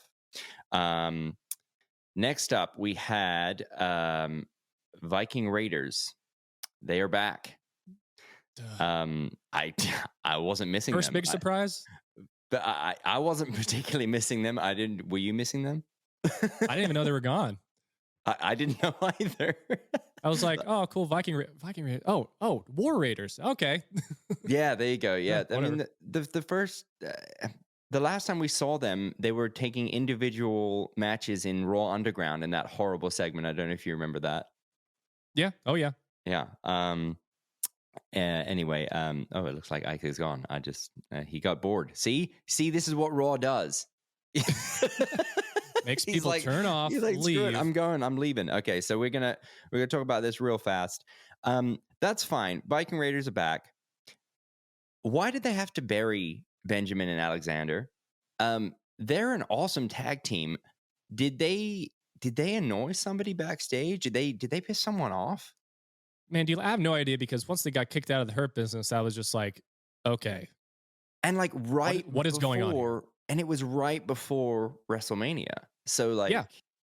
And as some other podcasts have brought up, they didn't get that WrestleMania payday. This is an amazing tag team. They're both great athletes. Why are they being buried? Yeah. I don't get it. I really like both of them. So that was weird for me. I wish that they could have picked any other tag team, undercard tag team for the Viking Raiders to beat on their re-debut. Anyway, more to be seen from them. Hopefully they don't mess that up again and have them doing dark competitions with Street Profits or whatever it is they were doing. Who knows? Next part, I put, I'm over Asuka and her awkward yelling promos. Next segment. Yeah. I'm done with her. Okay, next up, we had Charlotte come out. Okay? Charlotte, I'm going to read exactly what I wrote here. Even Charlotte almost couldn't make her convoluted promo make sense. But she got there in the end and sold it like a Flair, which is great. To be fair, this show lacks without her, so I am glad that she's back. She has that star power. Man, they just need to go to the unscripted promo thing. I think we should all just keep saying it as fans until it happens. There was no need for that 10-minute rant. She could have said all of that real fast and come off like the star that she is anyway. So that killed a lot of time, sure, but it was so confusing and they just didn't go about it the right way. Again, as far as I'm concerned, your thoughts? To me, it sounded like something that she did write herself. Hear me out. Okay. You remember the first writing assignment you got when you were in high school? Yes. Yeah. And they were like, oh, so think of it like as a 3.8 paragraph. Yeah. Right? It's exactly what her promo was. Okay. But induced heavily with Adderall and maybe some whiskey. She said everything like you just said multiple times. Yeah. It did not need to be that long at all. Did she look amazing? Yes. Did she get her point across? Yes. Am I excited to see what happens next? Yes. Okay. True. Kyle, and plus, I'm a big fan of Charlotte with the flat iron hair, the straight blonde hair. She was looking outstanding. Fair enough. Any hair at all. Just very beautiful. As long as you have hair, you are in Ike's good books. That's good. Fair enough. As her father said, and this might need to be edited out, as her father once said, no hair, no flair. Go ahead. That's amazing.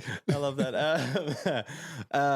Ripley Asuka match up next. It's about the same as WrestleMania, if not a little more lackluster. So I'm glad Flair interrupted it and inserted herself back into that picture. And hopefully we are done with Asuka for a while until they can kind of maybe not repackage her, but at least make her a little bit more. Oh, Isaac, you have something to say? I didn't know that button would work. What would you do different? What could you think to do differently with Asuka? Get her more back to the undefeated, like that kind of streak persona that she had. That wasn't just the screechy, typical female Japanese wrestler thing. She is always unhinged. Her promos are bad. Have someone speak for her. You know, go away for a little while and come back. If you want to push her as this like Empress of Tomorrow, then have her have some mystique. She has no mystique. Yeah, I would almost have her be a heel at this point. Yeah, I 100%. Looking at Raw's roster, Asuka, Alexa Bliss, which I don't know if she's ever going to wrestle a female ever. We'll probably learn more about that later. Charlotte Flair, Dana Brooke, Lacey Evans, she's on maternity leave. Lana, Mandy Rose, Naomi, Nikki Cross, Nia Jax. I almost said Peyton Royce, Rhea Ripley, and Shayna Baszler. Mm-hmm. I would book Asuka as a heel. Mm-hmm. I would embrace the Empress of Tomorrow thing. I would have her with, like, what's the mask? It's not geisha, but what's the mask symbolize? What's the name for that? Is it geisha? I think it is geisha. I would go off of that, man. Yeah. I would change up her gear. I don't like her gear. It's like rainbow gear.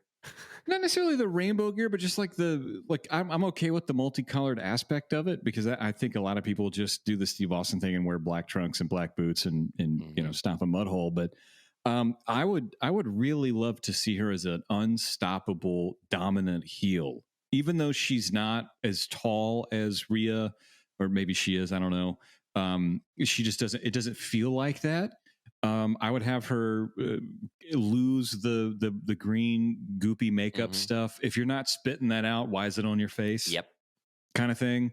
And just have her destroy people. And be like, well, it sounds really easy. Just go in there and beat people up. That's what it is it not? Yeah. And also, that's pro wrestling. She is a little bit smaller. So what's stopping her from doing the Healy stuff? Yeah. Be dirty, cheat. She's a candidate for a kendo stick. Yeah. You know what I mean?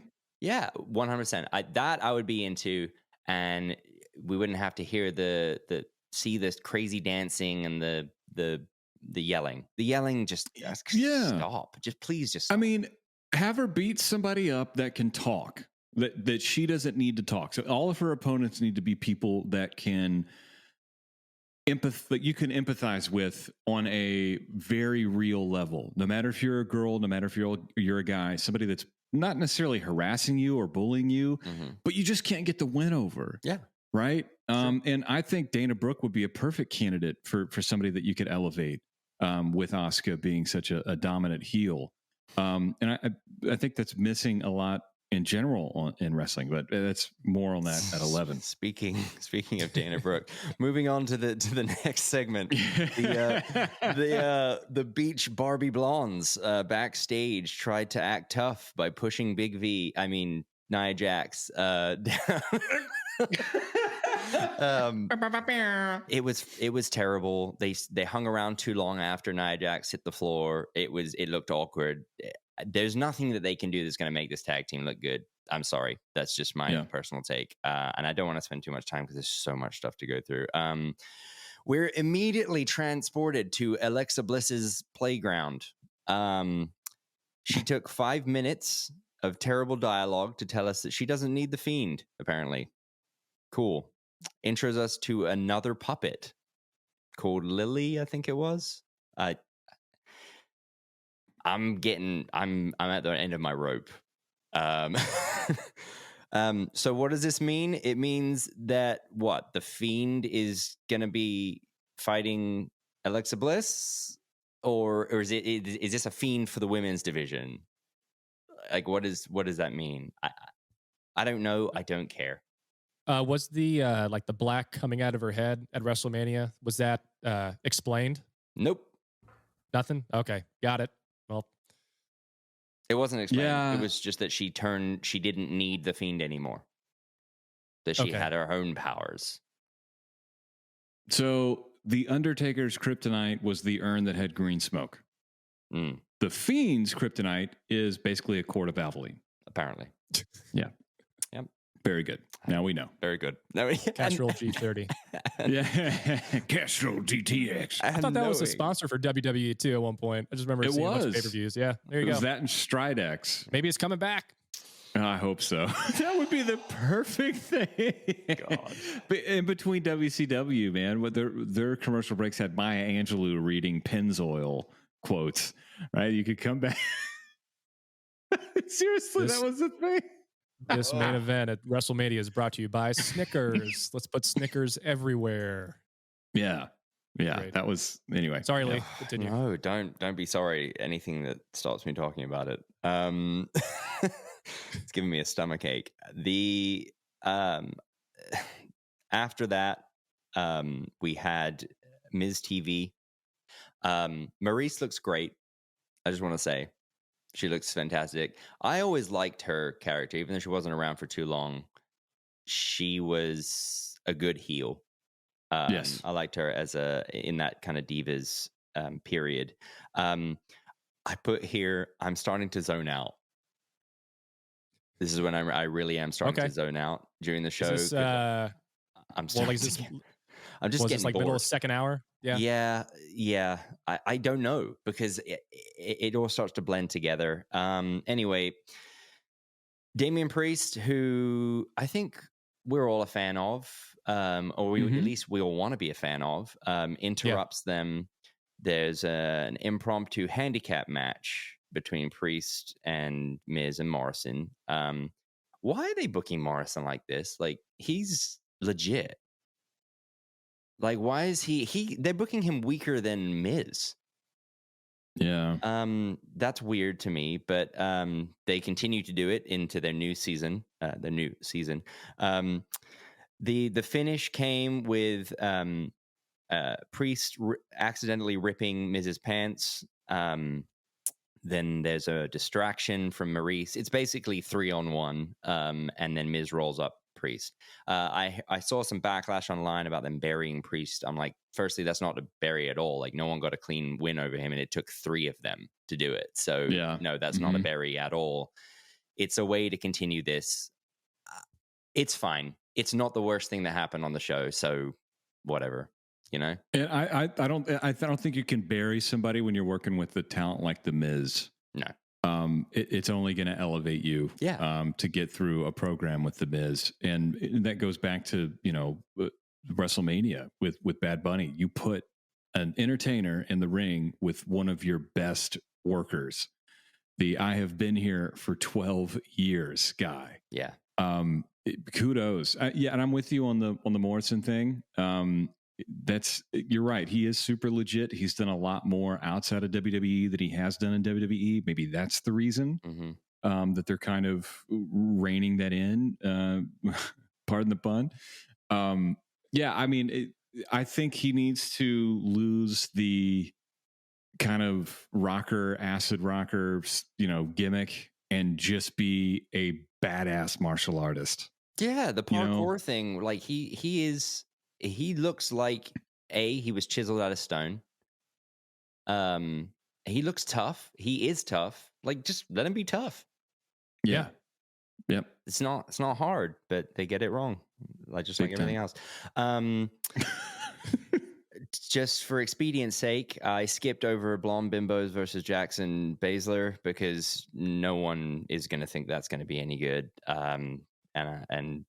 Somehow the Bimbos won. Great. If you guys have anything more to add to that, then please do. I don't mean to be disparaging, but I just didn't see anything good coming out of that match. So, nope. Good. Yep. Keep going. All right. MVP is out next. Gives another good promo. It wasn't particularly memorable, but I mean, he's always good on the mic, so I'm always down to listen to him. He is interrupted by Drew McIntyre, who, judging by the screens in the back, which I know we talked about this earlier, it always takes me out.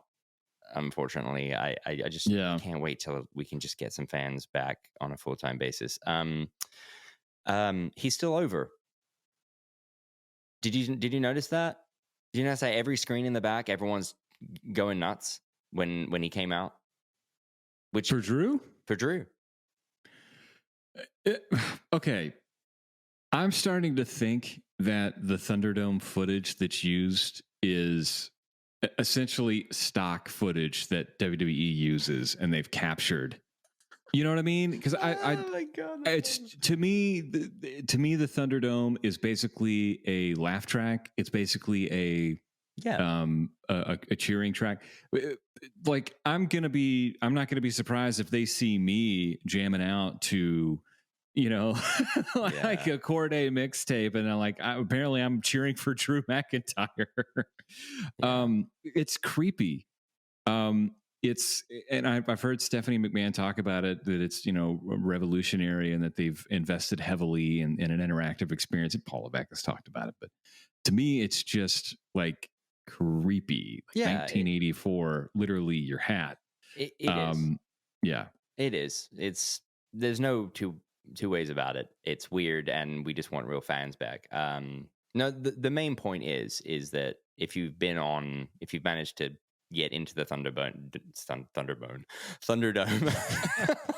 That's even better. That's even better. There you go. Yeah. Someone hashtag that. If you manage to get into the Thunderdome, those are real fans.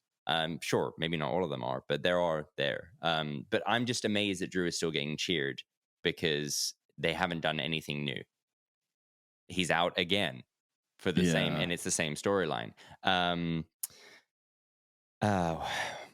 Anyway, he's interrupted by Braun Strowman with that horrible choo-choo theme music, who's then interrupted. I'm so glad I haven't seen that yet. God, yeah. Who's then interrupted by Randy Orton.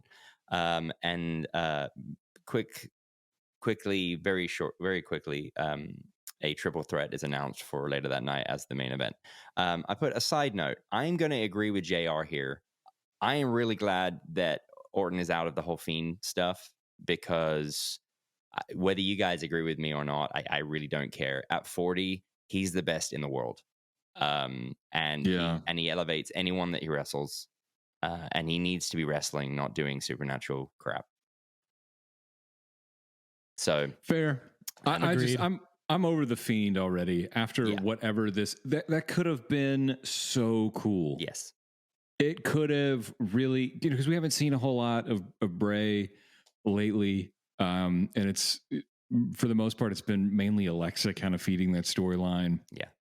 I would have loved to have seen some sort of, we got something out of Bray, but it was still like, what the hell? It's like we're going back to the very beginning of the Firefly Funhouse. That was just super weird. But I'm glad that Orton is out of that. And stay way away from it, and hopefully never have to bring that up again. Say you did it, great. Awesome. Next up we had Elias and Riker. What a wasted gimmick. Yeah. That's all I got to say on that. I don't know if you guys have anything else more to say about the Elias thing, but it could have been so good, and they did it all the wrong way. Yep.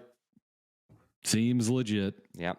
The segment was saved by the always energetic New Day, who, even at this point, I think we've spoken in the past about how we're getting tired of seeing them all the time. But when you only have a few people that are that great on the mic consistently, they're going to use them all the time. So they saved a poor segment. It was a quick, typical tag match. New Day win. Great. They also saved the beginning of WrestleMania when everybody was freaking out about. Yeah, that too. We need to fill time. So, and plus, I know, plus, I'm still confused about that, the whole Nigerian drum match that him and Apollo Crews had, which maybe we'll get to later. We'll get there, yeah. Okay, yeah. I'm still confused about that. I have a fix for that. If they just would have called me, I think my idea would have been better. If they wanted to go in this direction. So that's a teaser for later.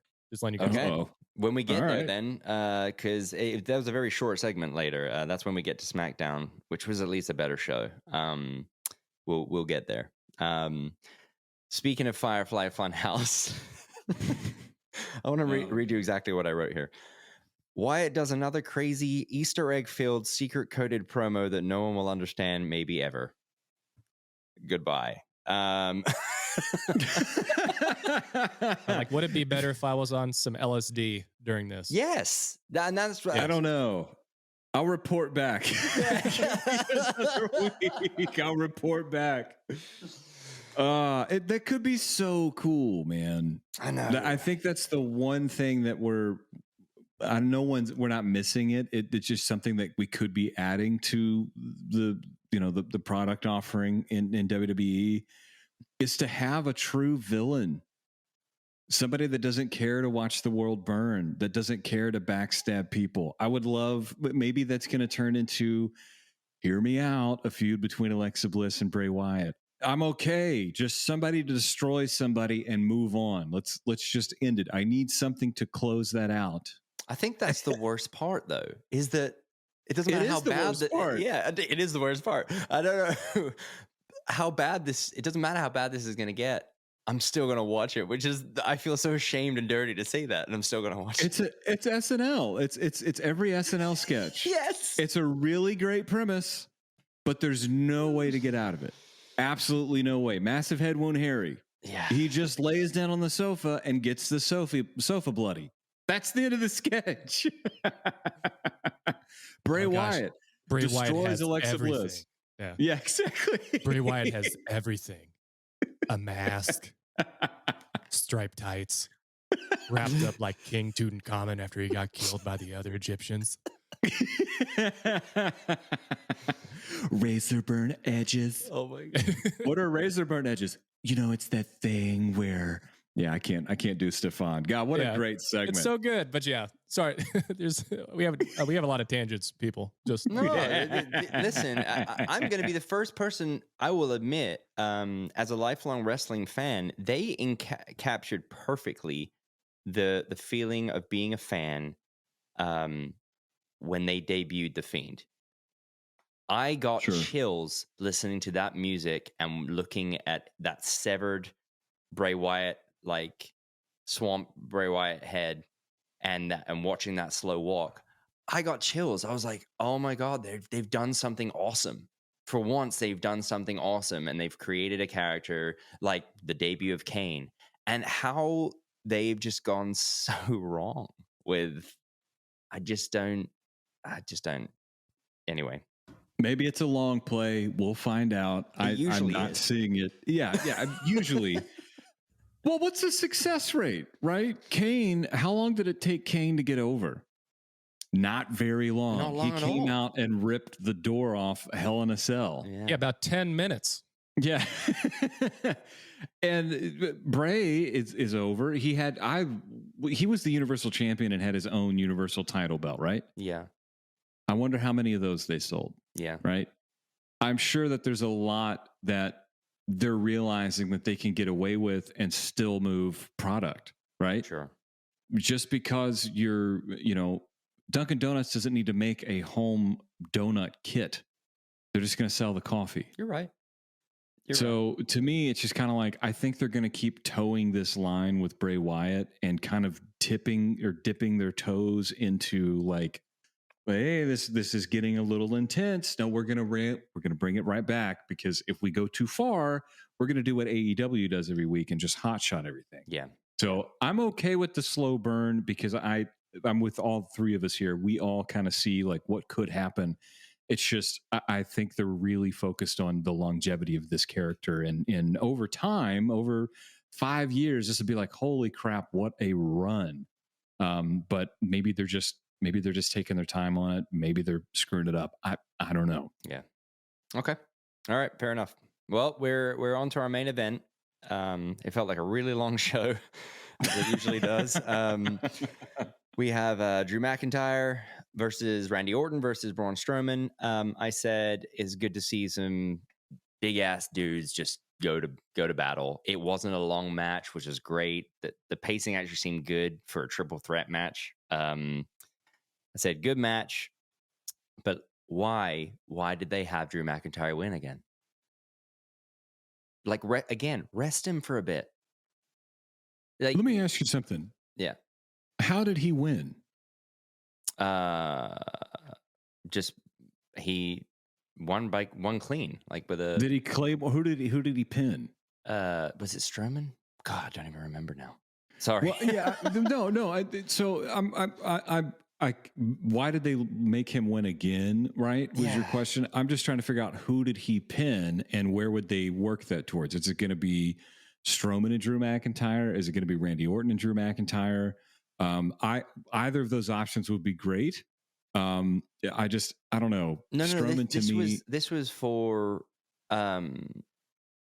the winner. I guess I neglected to say this. This triple threat match was because everyone interrupted MVP. This is the winner gets to take on Bobby Lashley again for the WWE Championship. Oh, so okay. why do they have Drew going over again when he just lost at WrestleMania? Like, sure, does anybody here really want to see? Like, are they itching to see Braun Strowman versus Bobby Lashley? No, but give it to us anyway and give Drew McIntyre something else for a little while and build him back up and let him scratch and claw his way back up again. Why are they overdoing this? Do they think he's going to be more over later than he would have been in front of thousands of people live? You know? I'm with you. I don't understand that at all. Or even Orton versus Lashley. I want to see that. Oh, that would be great. Yeah. So that didn't make any sense to me. Drew McIntyre went over clean, and then to put the nail in the crappy coffin for this show. It wasn't even made by Taker. It wasn't. Yeah. Retribution come out. T-Bag, and whatever his name is. Come out and attack Drew McIntyre and give him a double choke slam. Seemingly at the behest of, not behest, at the order, the tutelage and order of MVP. And I put, seriously, come on. I roll. Yeah. Wow. This was the what start a terrible show. Yeah, it was terrible. It was terrible. Show. I want to give it an F. I don't want to give it a D. I want to give it an F because they just did everything wrong, and I don't know. Yeah, nothing to me makes me want to tune in next week from your report at all. No. Yeah. So unfortunate. I don't look forward to having to go through that again, which really sucks because, you know, we all grew up loving Monday Night Raw. We love Monday nights. Like, but plus, like, you know, plus we all want this to be, you know, great TV, great programming, you know? Yep. Yeah. Despite however, I might sound, despite my anger, I don't want to just come on trash anything. Like, I want this to be good. I want to enjoy all of it. It's taking me out of it. And that's, I think, what I'm getting frustrated with is that every week I get more and more frustrated because I am trying harder to enjoy something. I shouldn't have to try and enjoy anything. Yeah. Yeah, I think that's one of the things with pro wrestling is we all kind of get Stockholm syndrome. Yeah. As you would with anything that you once loved, right? Mm-hmm. I'm trying to go back to the night where Shawn Michaels blacked out and had a concussion on live TV, and even Macho Man left the announce desk and went up and was trying to check on him. Mm-hmm. Or the night that Ultimate Warrior got hit over the head with a painting from Goldust. Yeah. Or you know, Sting coming down from the rafters when you hadn't seen him in a couple of weeks. Or Eric Bischoff cutting another promo about how great the NWO is. I mean, those were things that you could really get behind. I cannot get behind Drew McIntyre getting another shot at the title, and then some other faction again. DX was a faction because they actually did stuff. Right. They did stuff that mattered. They put Mick Foley and your mother's a whore. Terry Funk. They put them in a trash can and threw them off the stage. Yeah. That was almost 3 segments long. Mm-hmm. They took their time with that. And so I'm with you, man. You really hit it on the head. We all three of us really want to find something to latch onto and get excited about and talk about. That's the beautiful part about pro wrestling is the conversations that you get to have afterwards. Mm-hmm. Yeah, and it's been real painful. Yeah. Anyway, so SmackDown. Anyway. So in direct contrast, I'm gonna give this show a B. Really? Yeah. This show being SmackDown. This show being SmackDown. Oh man, they continually show how this show is either being booked by a completely different staff. Yeah. Or Fox have more creative control. I don't know. I don't know what the answer is here, but they are doing it much better than they are on Monday nights. And maybe it simply is just the 3 hour versus 2 hour thing.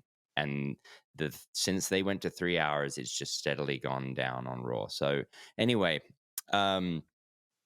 SmackDown. Can we start with Pat McAfee on commentary? Yes. He's awesome. So awesome. He's great. And he seems to be unedited, like more or less. He's kind of saying what he wants in his own inflection. It's not, there's nothing monotone going on. Oh, quick question. Like, did y'all happen to see the video that WWE put out? Like whenever Michael Cole sat down to Pat McAfee, like on Instagram or whatever else. And Michael Cole made the joke like, "Oh, dude, like I haven't seen you all day. You know, like have you been prepping?" He's like, "Oh, dude, like I don't need to prep." And like it's like a you know a pre before going going on the air thing. And Pat McAfee sits down and just puts like his headphones on and like all that stuff. Now going to the production nerd side of this, I saw Michael Cole with a set of in-ears in, right, and then he puts his headphones on top of the in-ears. So like I'm just wondering like, okay, like. Obviously, Michael Cole is being produced or whoever else by Vince, like whoever else is there. Right. But yeah, dude, like once you say that, I'm like, well, of course, Pat's not like having like a governor put on him, because I'm assuming all he hears is Michael Cole, and they're just like, yeah, dude, just rip it wide open. So yeah, like I was just very interested in seeing Michael Cole with some like UE in-ears on, and then putting his headphones over that. Yeah, just knowing like, oh, okay, well. There are times in this in my notes where I put like the whole reason the segment worked was because Pat McAfee said one line that put the whole thing over, and like at the end of one of the tag matches that night, they pan over to the commentary table and Pat McAfee is just standing up and like by himself. Like and Cole's looking at him and he barely even says anything about it. He's just like, we've got Pat McAfee and he's like, I'm standing up here because that deserved an ovation. What we just saw on TV, that was ridiculous. And he's like, and he's just unhinged and it's awesome and he's really good. And I'm really glad that he's sitting in that position because the I don't know, the possibilities are endless. So, well, we're talking about getting your IEMs and getting direction, and I think that's a good thing to bring up with Pat McAfee just being the collar guy. But on SmackDown compared to Raw, I mean, your lead writer for Raw is Jonathan Beckstrom. Beckstrom, I think so. But you have Ed Koskey on SmackDown. As far as, I mean, gosh, I think even like Dana Warrior is a writer for WWE at this point. But I love a 2-man booth, right? If we're going to talk about Pat McAfee, I love a 2-man booth. I love a play-by-play, and I love a strong heel color guy. Baby faces can get over by their work. Heels have to get over by their mental and everything that they're doing that's kind of like dirty. That to me, man, I'm so happy. Like I could get into SmackDown more knowing that Pat McAfee's on there. Not taking anything away from Corey Graves and what he did in the first year that we had, with pandemic and everything. But yeah, I'm super pumped about Pat McAfee, big time. Yeah, he's great. He really was. The first segment was Roman coming out and doing his stroking his own ego thing. Wasn't the best promo. It kind of seemed like he was repeating himself a little. I don't want to say that maybe he forgot a part of his promo and he just played it off well, but Heyman's always great. he's the best promo in the business, and has been for a while. So the segment was fine. Cesaro comes out and interrupts. They do. I see what they're going with. They do this great segment where Cesaro grabs a microphone, goes to grab the microphone, and the rest of them just walk out of the ring. And, that was so awesome. And they just keep walking. And I'm like, okay, that's great. They showed the blatant disrespect. Cool. This is how you slow build. This is how you slow build that character, because he's got the blatant disrespect from everybody else. Cesaro, I'm talking about here. So I'm excited to see where that one goes. That was good. I dug that. Moving on. I got a question for you. Yeah. What are your all's thoughts on the muscle for Roman Reigns being one of the Usos? I mean, does Roman really need muscle? He doesn't, which is, I think, is why it's one of the Usos. Because it's not muscle. It's more like, hey, you get to have this lesser version of me until you've earned my tier. That's how I've taken it the whole time. Yeah. He's not like a squirmy, like Weasley heel that has a bunch of big guys around him. It's the opposite. Right. It's the opposite. I've never seen Uso as his muscle. He's just his annoying like backup, you know? Yeah. Well, I guess muscle might be the wrong word or way to describe it, but I mean, you know, we saw his interaction or his interference at WrestleMania, and the whole, you know, no DQ triple threat BS. I'm just curious as to what your thoughts are. I could do without him. I mean, I think I would love it to be a Brock Lesnar scenario where Heyman is the one that's talking, and Roman is just standing there, patting his belt, you know, flexing, doing whatever. I would love for that to be the Roman thing. I don't need Roman to talk. I mean, I would have loved if that segment had Paul Heyman just completely chastising and ridiculing and making fun of Cesaro as to, you really think you're going to go up against my client? You know, like that to me would have been way more fun. I love the whole, like, them just like, no, this guy really? Cesaro? Okay, see ya. So my only rebuttal to that is that would have been exactly the same thing as Lesnar. And I think that's why, at first I kind of scoffed a little when I heard that he was no longer the advocate. He was the, what is he? The I don't even know what he is. Let me see here. Paul Heyman.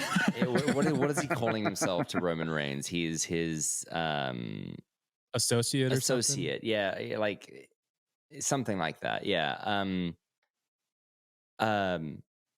It worked for Brock Lesnar. 2 reasons. One, because no one has since been, and no one ever will be, another Brock Lesnar. Did you find it? Special counsel. There it is. And Brock Lesnar can't speak. The second, talking of a monster that when he opens his mouth, you can't take him seriously. His voice is about an octave higher than it should be. And he also says stuff like, "I'm coming for you, boy. Yeah, I'm coming real hard." Exactly. Oh, big boy. Yeah, big boy. Right. Jeez. Just like one note about the Uso thing. Like, I hope they bring the other Uso back. Yeah.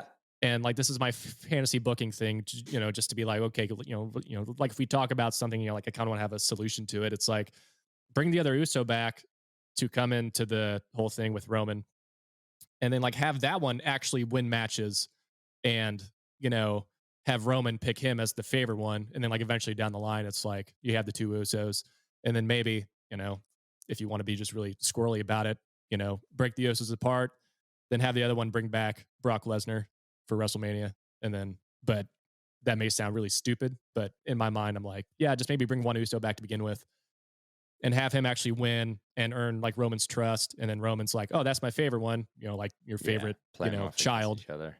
Well, I mean, they had the one win the Andre, the Andre Battle Royal Andre Memorial thing. Yeah.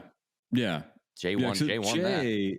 Yeah, Jay is the Uso that is currently siding with Roman. Yeah. Jimmy is the one that's not there. He's sidelined, yeah. Yeah. I'm saying they're not, it's not like they're having Jay lose everything.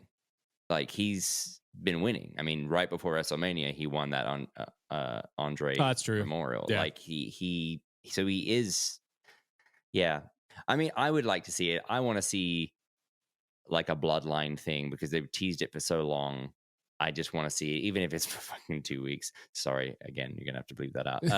Even if it's for 2 weeks, just like, I want to see a bloodline thing. And the fantasy booking I'm seeing here is, even though the guy is the busiest guy on the planet, I really do still see this going towards The Rock, Roman at the next WrestleMania.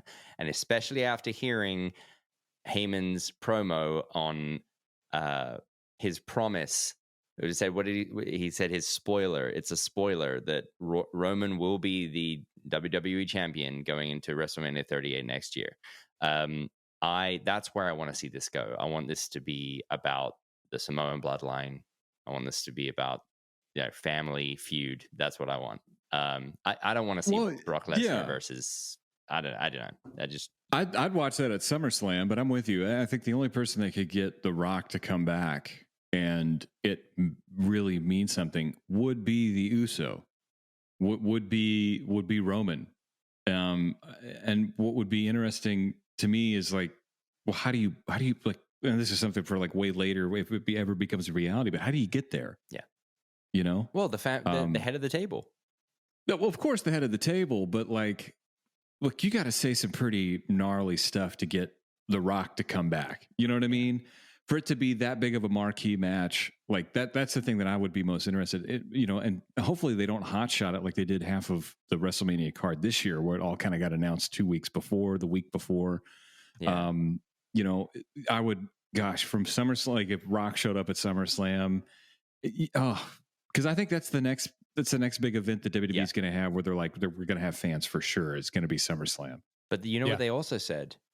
They said the next time they have fans, this was straight from Nick Khan. He said the next time they have fans, they are going to be starting touring full time. Oh man. Okay. So I'm assuming SummerSlam, and then one can only assume that's what that meant, but they didn't say it. They didn't come out right away and say this is the start of a kickoff of our touring full time. But he's promised. He said the next time that we have fans, that is going to be the mark, the setup for our full time touring. We're not going back from there. I'm like, okay, so that's what that means. So, but I think they could have easily had been touring this entire time. Yeah, as with any, every tour bus was parked. Every semi truck was, for entertainment purposes, was parked. Yeah. Every arena was wide open. Outside of like getting local hands to put equipment up, I mean, all those people needed work, as I'm sure we all did, and probably still do. I think WWE could have been touring this whole time. I think if anybody could have figured out how to do it, it could have been them. Yeah. And with help from the CDC, and everybody like, oh, it's not essential. It's like, nah, man, it's pro wrestling. It's essential. Exactly.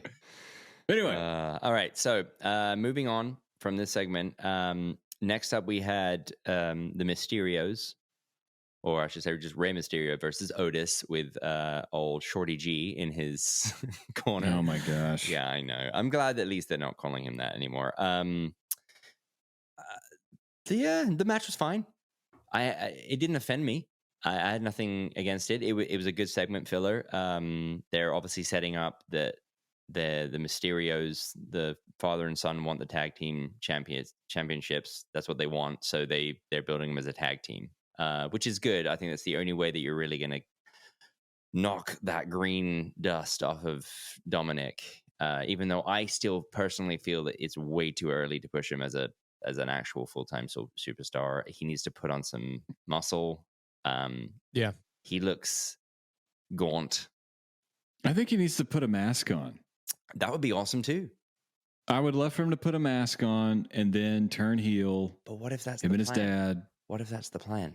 It probably is the plan. Let's be real. Yeah. What if the plan is that when Mysterio retires, that he wants to give that mask, his mask, to his son, and he's gonna continue the moniker. Chills, literally. Yeah. I want to see that. Oh, that'd be so cool. So that would be awesome.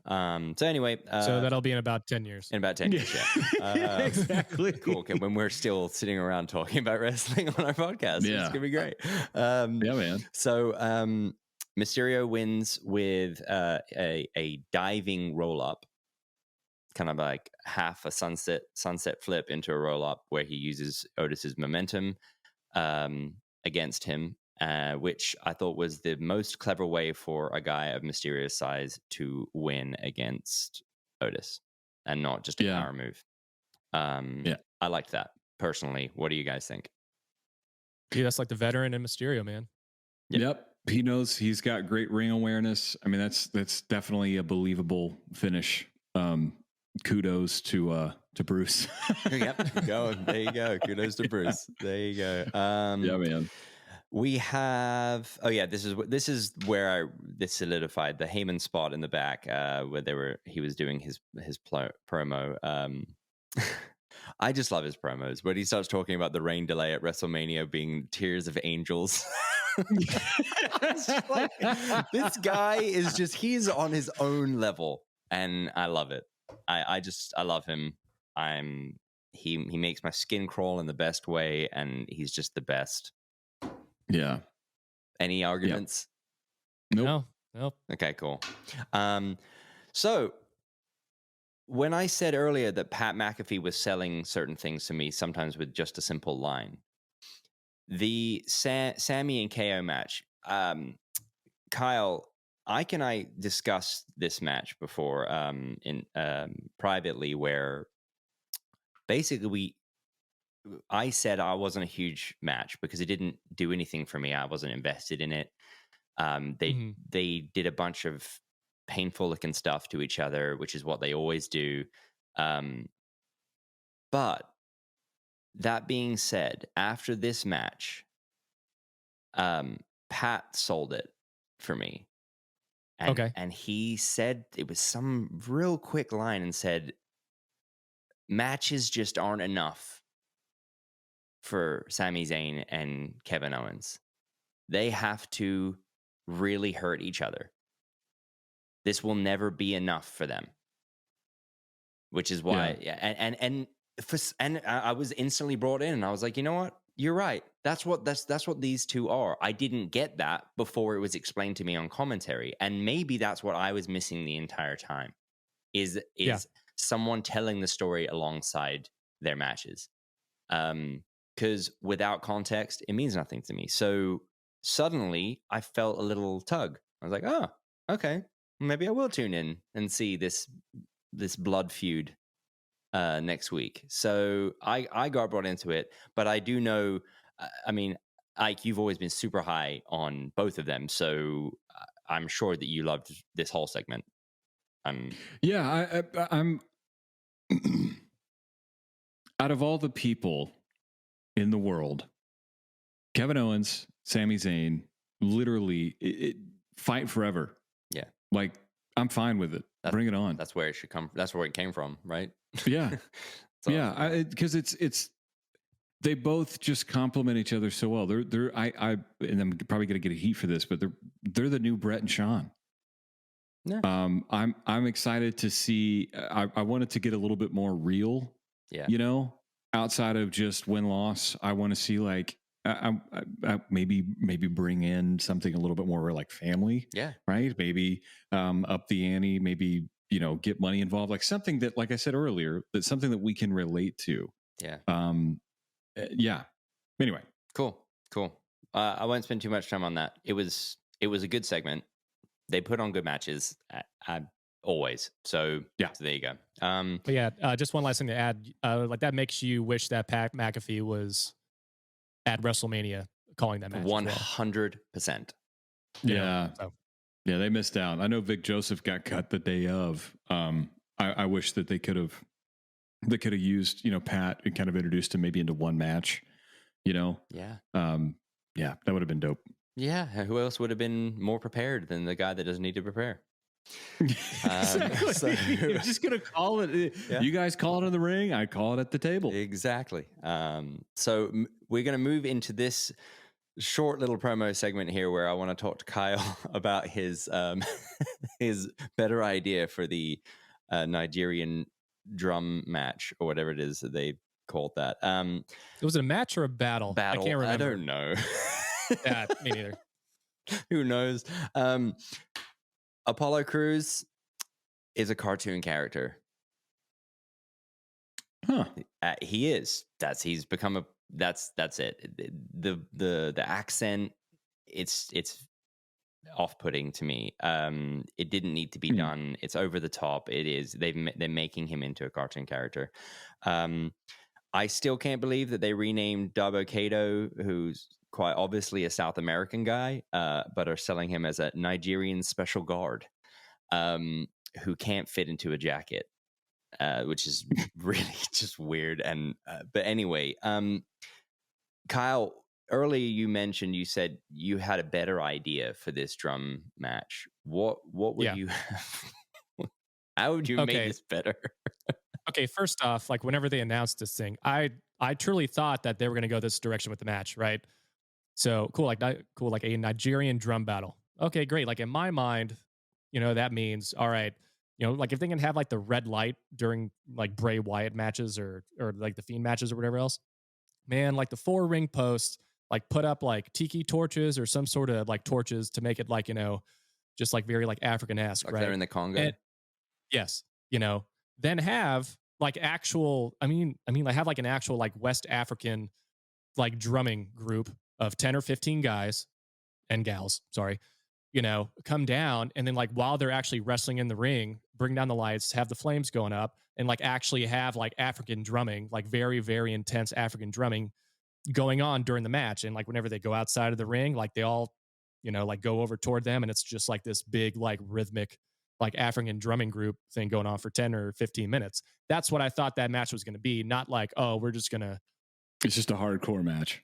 Yeah, it's just a hardcore match with like, spray painted green Remo djembes on tables and a gong, which why do you have a gong in like a Nigerian match when. Oh, let's not forget they started with Asian kendo sticks. Yeah, totally.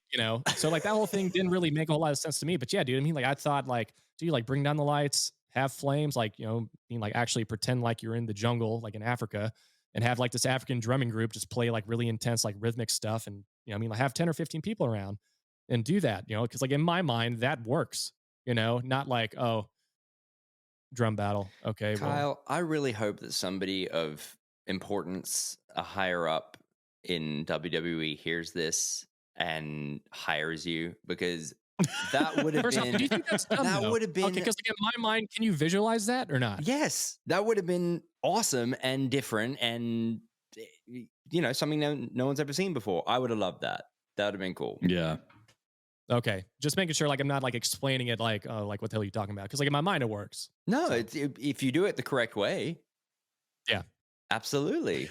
I think that's kind of like the crux of all of these types of matches, right? Yeah. If you do it the correct way, it's also subjective, but I can totally visualize that. And I didn't necessarily visualize that exact same interpretation of a Nigerian drum match, but to me, based off of what you just said, that totally makes sense. Mm-hmm. Yeah. Completely.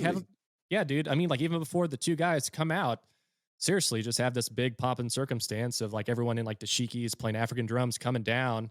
And then it's like, cool, like they're even playing before the guys get out there. And then like maybe, like Big E's just like, what the hell is going on? Because he's caught off guard by this. But like Apollo's like, yeah, dude, like you didn't know this is what this match is. Come down and like they're just like, like going with them. Like, like every time they go outside of the ring, it's like they just go up like right next to him and just start wailing on their, djembes and junjuns and stuff. And well, think just about do that. Any fight circle that you think about in movies where exactly, I don't know. It sucks. The only one I'm thinking that's coming to mind is from a comedy movie from like the Ace Ventura: When Nature Calls. You remember that? Whatever. But like, there's always African drums playing in the background, and it add to the intensity. That would have been really cool. Yes, I agree. Yeah, totally. That would have had my vote. But no, they didn't. It was WWE's equivalent to the arcade match, AEW's arcade match. Anyway, it was just a quick promo segment in the back introducing us to something General Aziz. I think that's what his name was. I honestly laughed so hard that I forgot his name. Still, that was the only part. I to be honest, it was the only part of the show that I thought was really dumb. So it stuck out as being dumb, which is good because it means the rest of the show wasn't that dumb.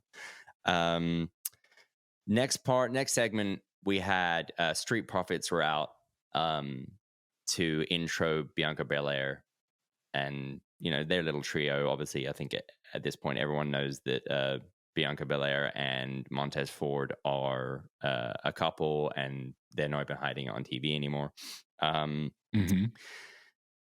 love them on the mic, specifically Montez Ford, and it's taken me this long to realize, guys, I don't know if you ever watched New Girl, but he reminds me of Coach from New Girl. He's a Wayne's brother. And and I'm like, yeah, this is awesome. That's why there's this nostalgic thing about him, and but his energy is great. I love listening to him on the mic. You know, they've got a lot to learn in a ring as far as making stuff look like a fight again. Once again, we're talking about this again. But they're still cool to watch. They're still fun to watch if you like that type of thing. Right about halfway through their promo, my audio and my video went out of sync for the rest of the show. Oh. So just the mere fact that I've still managed to give this a B just shows the caliber, a rating B for this show, just shows the caliber of the show and how much better it was than Raw. Because I still managed to get through it. Somehow. Anyway, they introduced Bianca Belair. Even in her greenness and in her, I love what I'm doing, and you know, this is for all of you at home, all of you little girls that see yourself in me, and all this stuff, and through all the heart wrenching stuff, she's still a better promo than Sasha Banks. And she's brand new. She doesn't sound awkward. You know? So that's my that was my take. Do you guys agree, disagree? Kinda. Yeah. Okay. All right. I can't really think of kinda. I'm gonna leave it at that. Okay. Fair enough. We don't have to go any further. Right after that, they did the best thing they could possibly do with Sasha Banks and have her not give a promo and storm off. Great. Thank you, God. Thank you. They had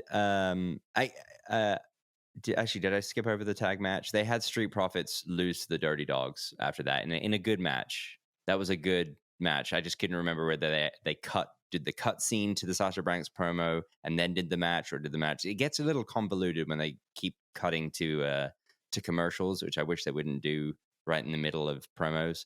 But I enjoyed the match. I put Dirty Dogs, stupid name, awesome tag team. They're great. I mean, it's Dolph Ziggler and Robert Roode. They're awesome. I love the tag division on SmackDown and what it's ramping up to be. Again, just stark contrast to Raw. They all look like athletes, and they're putting on good matches for me as a wrestling fan.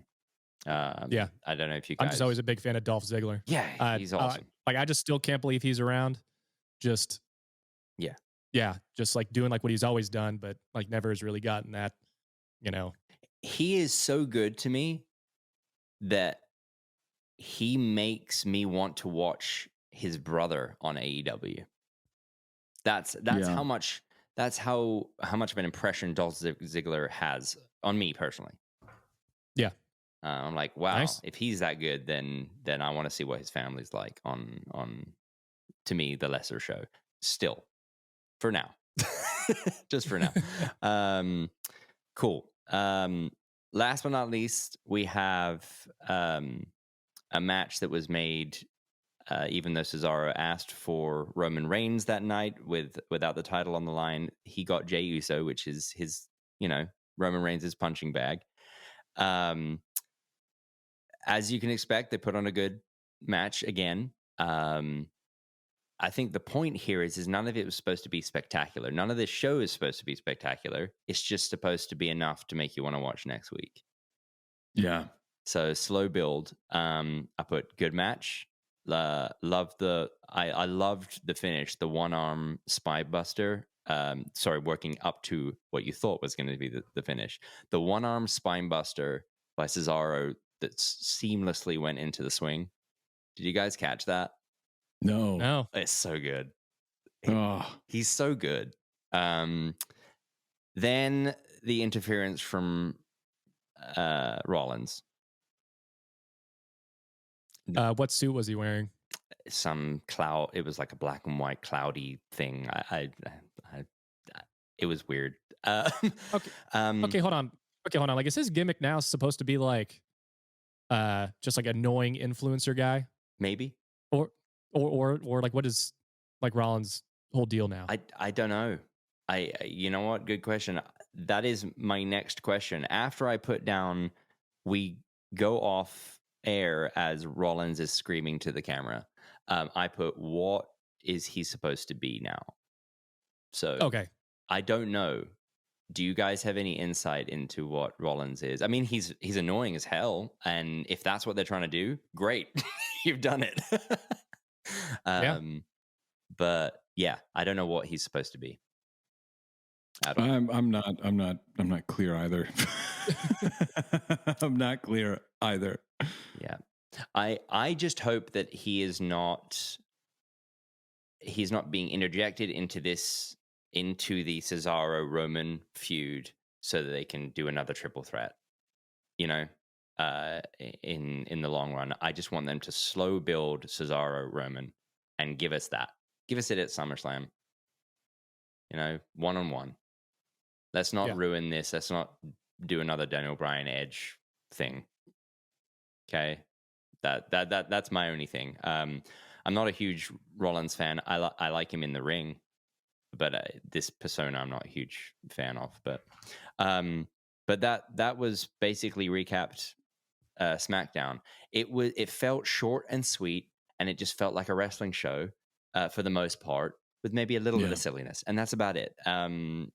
And great, you can't beat it. No, you can't beat it. For what it's worth, I mean, as far as the week, I don't want to do a poll on Busted Open, but weekly winner, I mean, kind of has to be SmackDown.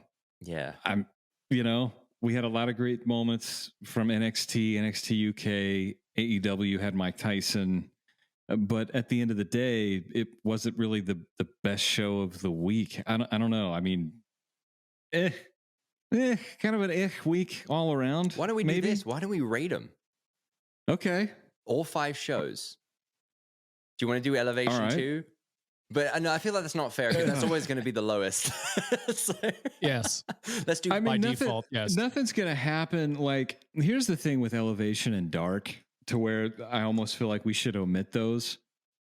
Yeah. Unless they do something that changes Dynamite, it's not a different brand. Okay. It's just it's like 40 dark matches, literally, before Dynamite, because they have such a huge roster, and they're doing their best that they can to kind of give everybody a shot and, get them in front of people and see what's working. And if they can draw, it's their NXT, but it's never going to be an additional brand, I don't think, unless something completely changes and Dynamite takes off and they get like 4 million viewers a week to where people truly want more. But I mean, Tony Khan's even talked about freely last week, even before, I think it was on Tuesday, he was on Busted Open, where he was saying that there is going to be another show on TNT. Yeah. Or they're going to add a third hour to AEW Dynamite. Big mistake. It could be a big mistake because I think 2 hours for them is perfect. Yeah. It's enough to kind of get an idea started, have a couple of segments, do that idea, and then, you've also brought in your final headlining, whatever it is, the continuation. At the moment, I mean, the really big things that are only happening on Dynamite are the Pinnacle and Inner Circle. Yeah. That's it. Nothing else really draws your interest. Best friends, the whole thing between Miro and what's his face, Kip Sabian, that's over with. They're not pushing Kip Sabian and Miro as having a feud. And a lot of stuff kind of varies from, there's a week on, a week off, a week on, a week off. So Elevation and Dark, I don't think should be kind of in the mix. I think there's enough to talk about on Dynamite. Yeah. And you know what? If they're using Elevation and Dark as literally their way to justify their sports-based ranking system, then good for them. I'll actually give that to them. Good. Great. Okay. Do something. Sports-based ranking system is stupid and is a joke. Because if you notice the Chiron, when the Young Bucks walk out, their 2021 record is 2-0. Mm-hmm. Whereas, oh gosh, I can't remember the name of the tag team. Best Friends. They've had like 14 matches in 2021. Yeah. And they're 14-2. That's a way, way, way higher amount of work that they've done, but they're not getting anything for it. Yeah. So yeah, I don't know. Yeah. But if I were to rate AEW, I would give it a C. Just because I mean, if I had to watch it again, I'd watch it again. But it's not something that I would, I don't know. C. Okay. Yeah. Nice. Yeah. Like I would give NXT probably about a B, and then like NXT UK B-. Okay. All right. Yeah. Lee, what about Raw and SmackDown for you? Raw is getting a D. I want to upgraded from the F. D-. D. There you Okay. go. All right. Because E isn't we can't give an E as a grade. It's either D or an F. Let's give it a D-. Okay. Knowing what we know about the fact that there were people that weren't there, and some of them might have had to been quarantined or following COVID restrictions and blah blah blah blah blah, whatever. Michael Hayes had to bring that one friend to the WrestleMania after party this year. If he's going to do something with that fanny pack, carry on a bunch of vaccines or something. Michael. Then if we're gonna give an NXT a B, then let's give SmackDown a B+, because it's not going to get an A. Okay. Because it wasn't on an A show, but it was a B+. So Nice. that makes sense. Raw. All right. AEW, NXT UK, NXT, and then SmackDown in first place. There we go. Let's see if it changes next week. It could very well. I mean, from what I've seen so far, for AEW this coming week, it may be a week where it's not going to get any better. I do know that there's going to be a women's championship match this coming week: Hikaru Shida versus Ty Conti. Apparently, Darby Allin is wrestling Jungle Boy. Christian Cage is going to be wrestling Powerhouse Hobbs. Ricky Starks versus Hangman Page. Right, we're going back to another tape crowd, so of course Hangman's going to be there for the live crowd. Trent versus Penta, and then there's supposed to be some huge interview segment with Jim Ross and the Pinnacle. So again, no Cody. That's something that I'm kind of interested in. Like, why is he off TV at the moment? So yeah, looking forward to next week. I don't know if AEW is going to do any better. Yeah, I am after hearing about NXT UK. I am gonna go watch last week's episode from start to finish and really see what's going on there. I don't know if I've ever watched an entire UK episode before. I don't think I have either. Dude, it's great. I mean, like it's very refreshing from watching, especially like all the AEW stuff. Well, and Raw and SmackDown, because it's like they actually work over there and hard hitting. It's great. Sweet. Hell yeah. Well, listen, folks, this is probably going to be the end of this show, but we'll be back next week as soon as we watch all of this content so you don't have to. You can follow us on social media. Cal, where can people find out more about you? You can find more about me at Flat Billionaire on Instagram. It may sound like a douchey handle, but it's an inside joke because I wear a bunch of flat bills and all my other drummer friends make fun of me. So there we go. I didn't know that until just this moment. Yep. I was always wondering. I didn't want to ask. That's incredible. Are you currently out with anybody right now? Do you got any dates coming up? Yeah. So I just hopped on a gig with a guy named Jordan Davis, and we were going to be on the Kane Brown Blessed and Free tour. I was really bummed that it wasn't #blessed and #free tour. But yeah, we'll be doing that this October, starting fairs and festivals in June. But yeah, we're hopping on the Kane Brown thing, and that'll be in full arenas. So I have a little bit of anxiety right now just thinking about it because apparently it's supposed to be wide open. So good. I guess if Kane Brown can do it, the WWE can do it. So we'll see what happens with that. So come check out a show. Yeah. Right on. Leigh, tell everybody how they can find you. Yeah, just I like to say this. Just type my last name, Houison, into everything because nobody else really has it. So very true. Yeah.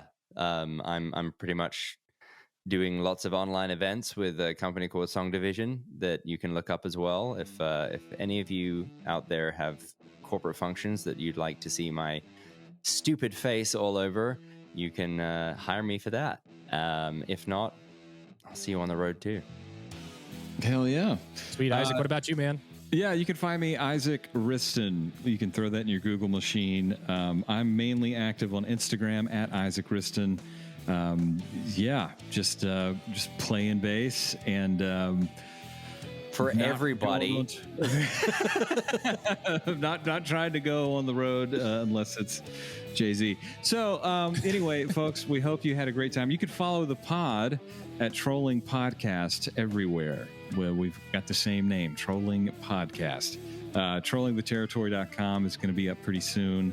I don't know what we're going to have on that website, but it'll be there. We own the domain already, I think. I think I already bought it. But yeah, if you guys want to catch us live, you can. If you want to find out more about us, you've got our social media handles by now. Other than that, I'm going to end the damn show now. Thank you for listening. Have a good rest of your week. Bye. Bye.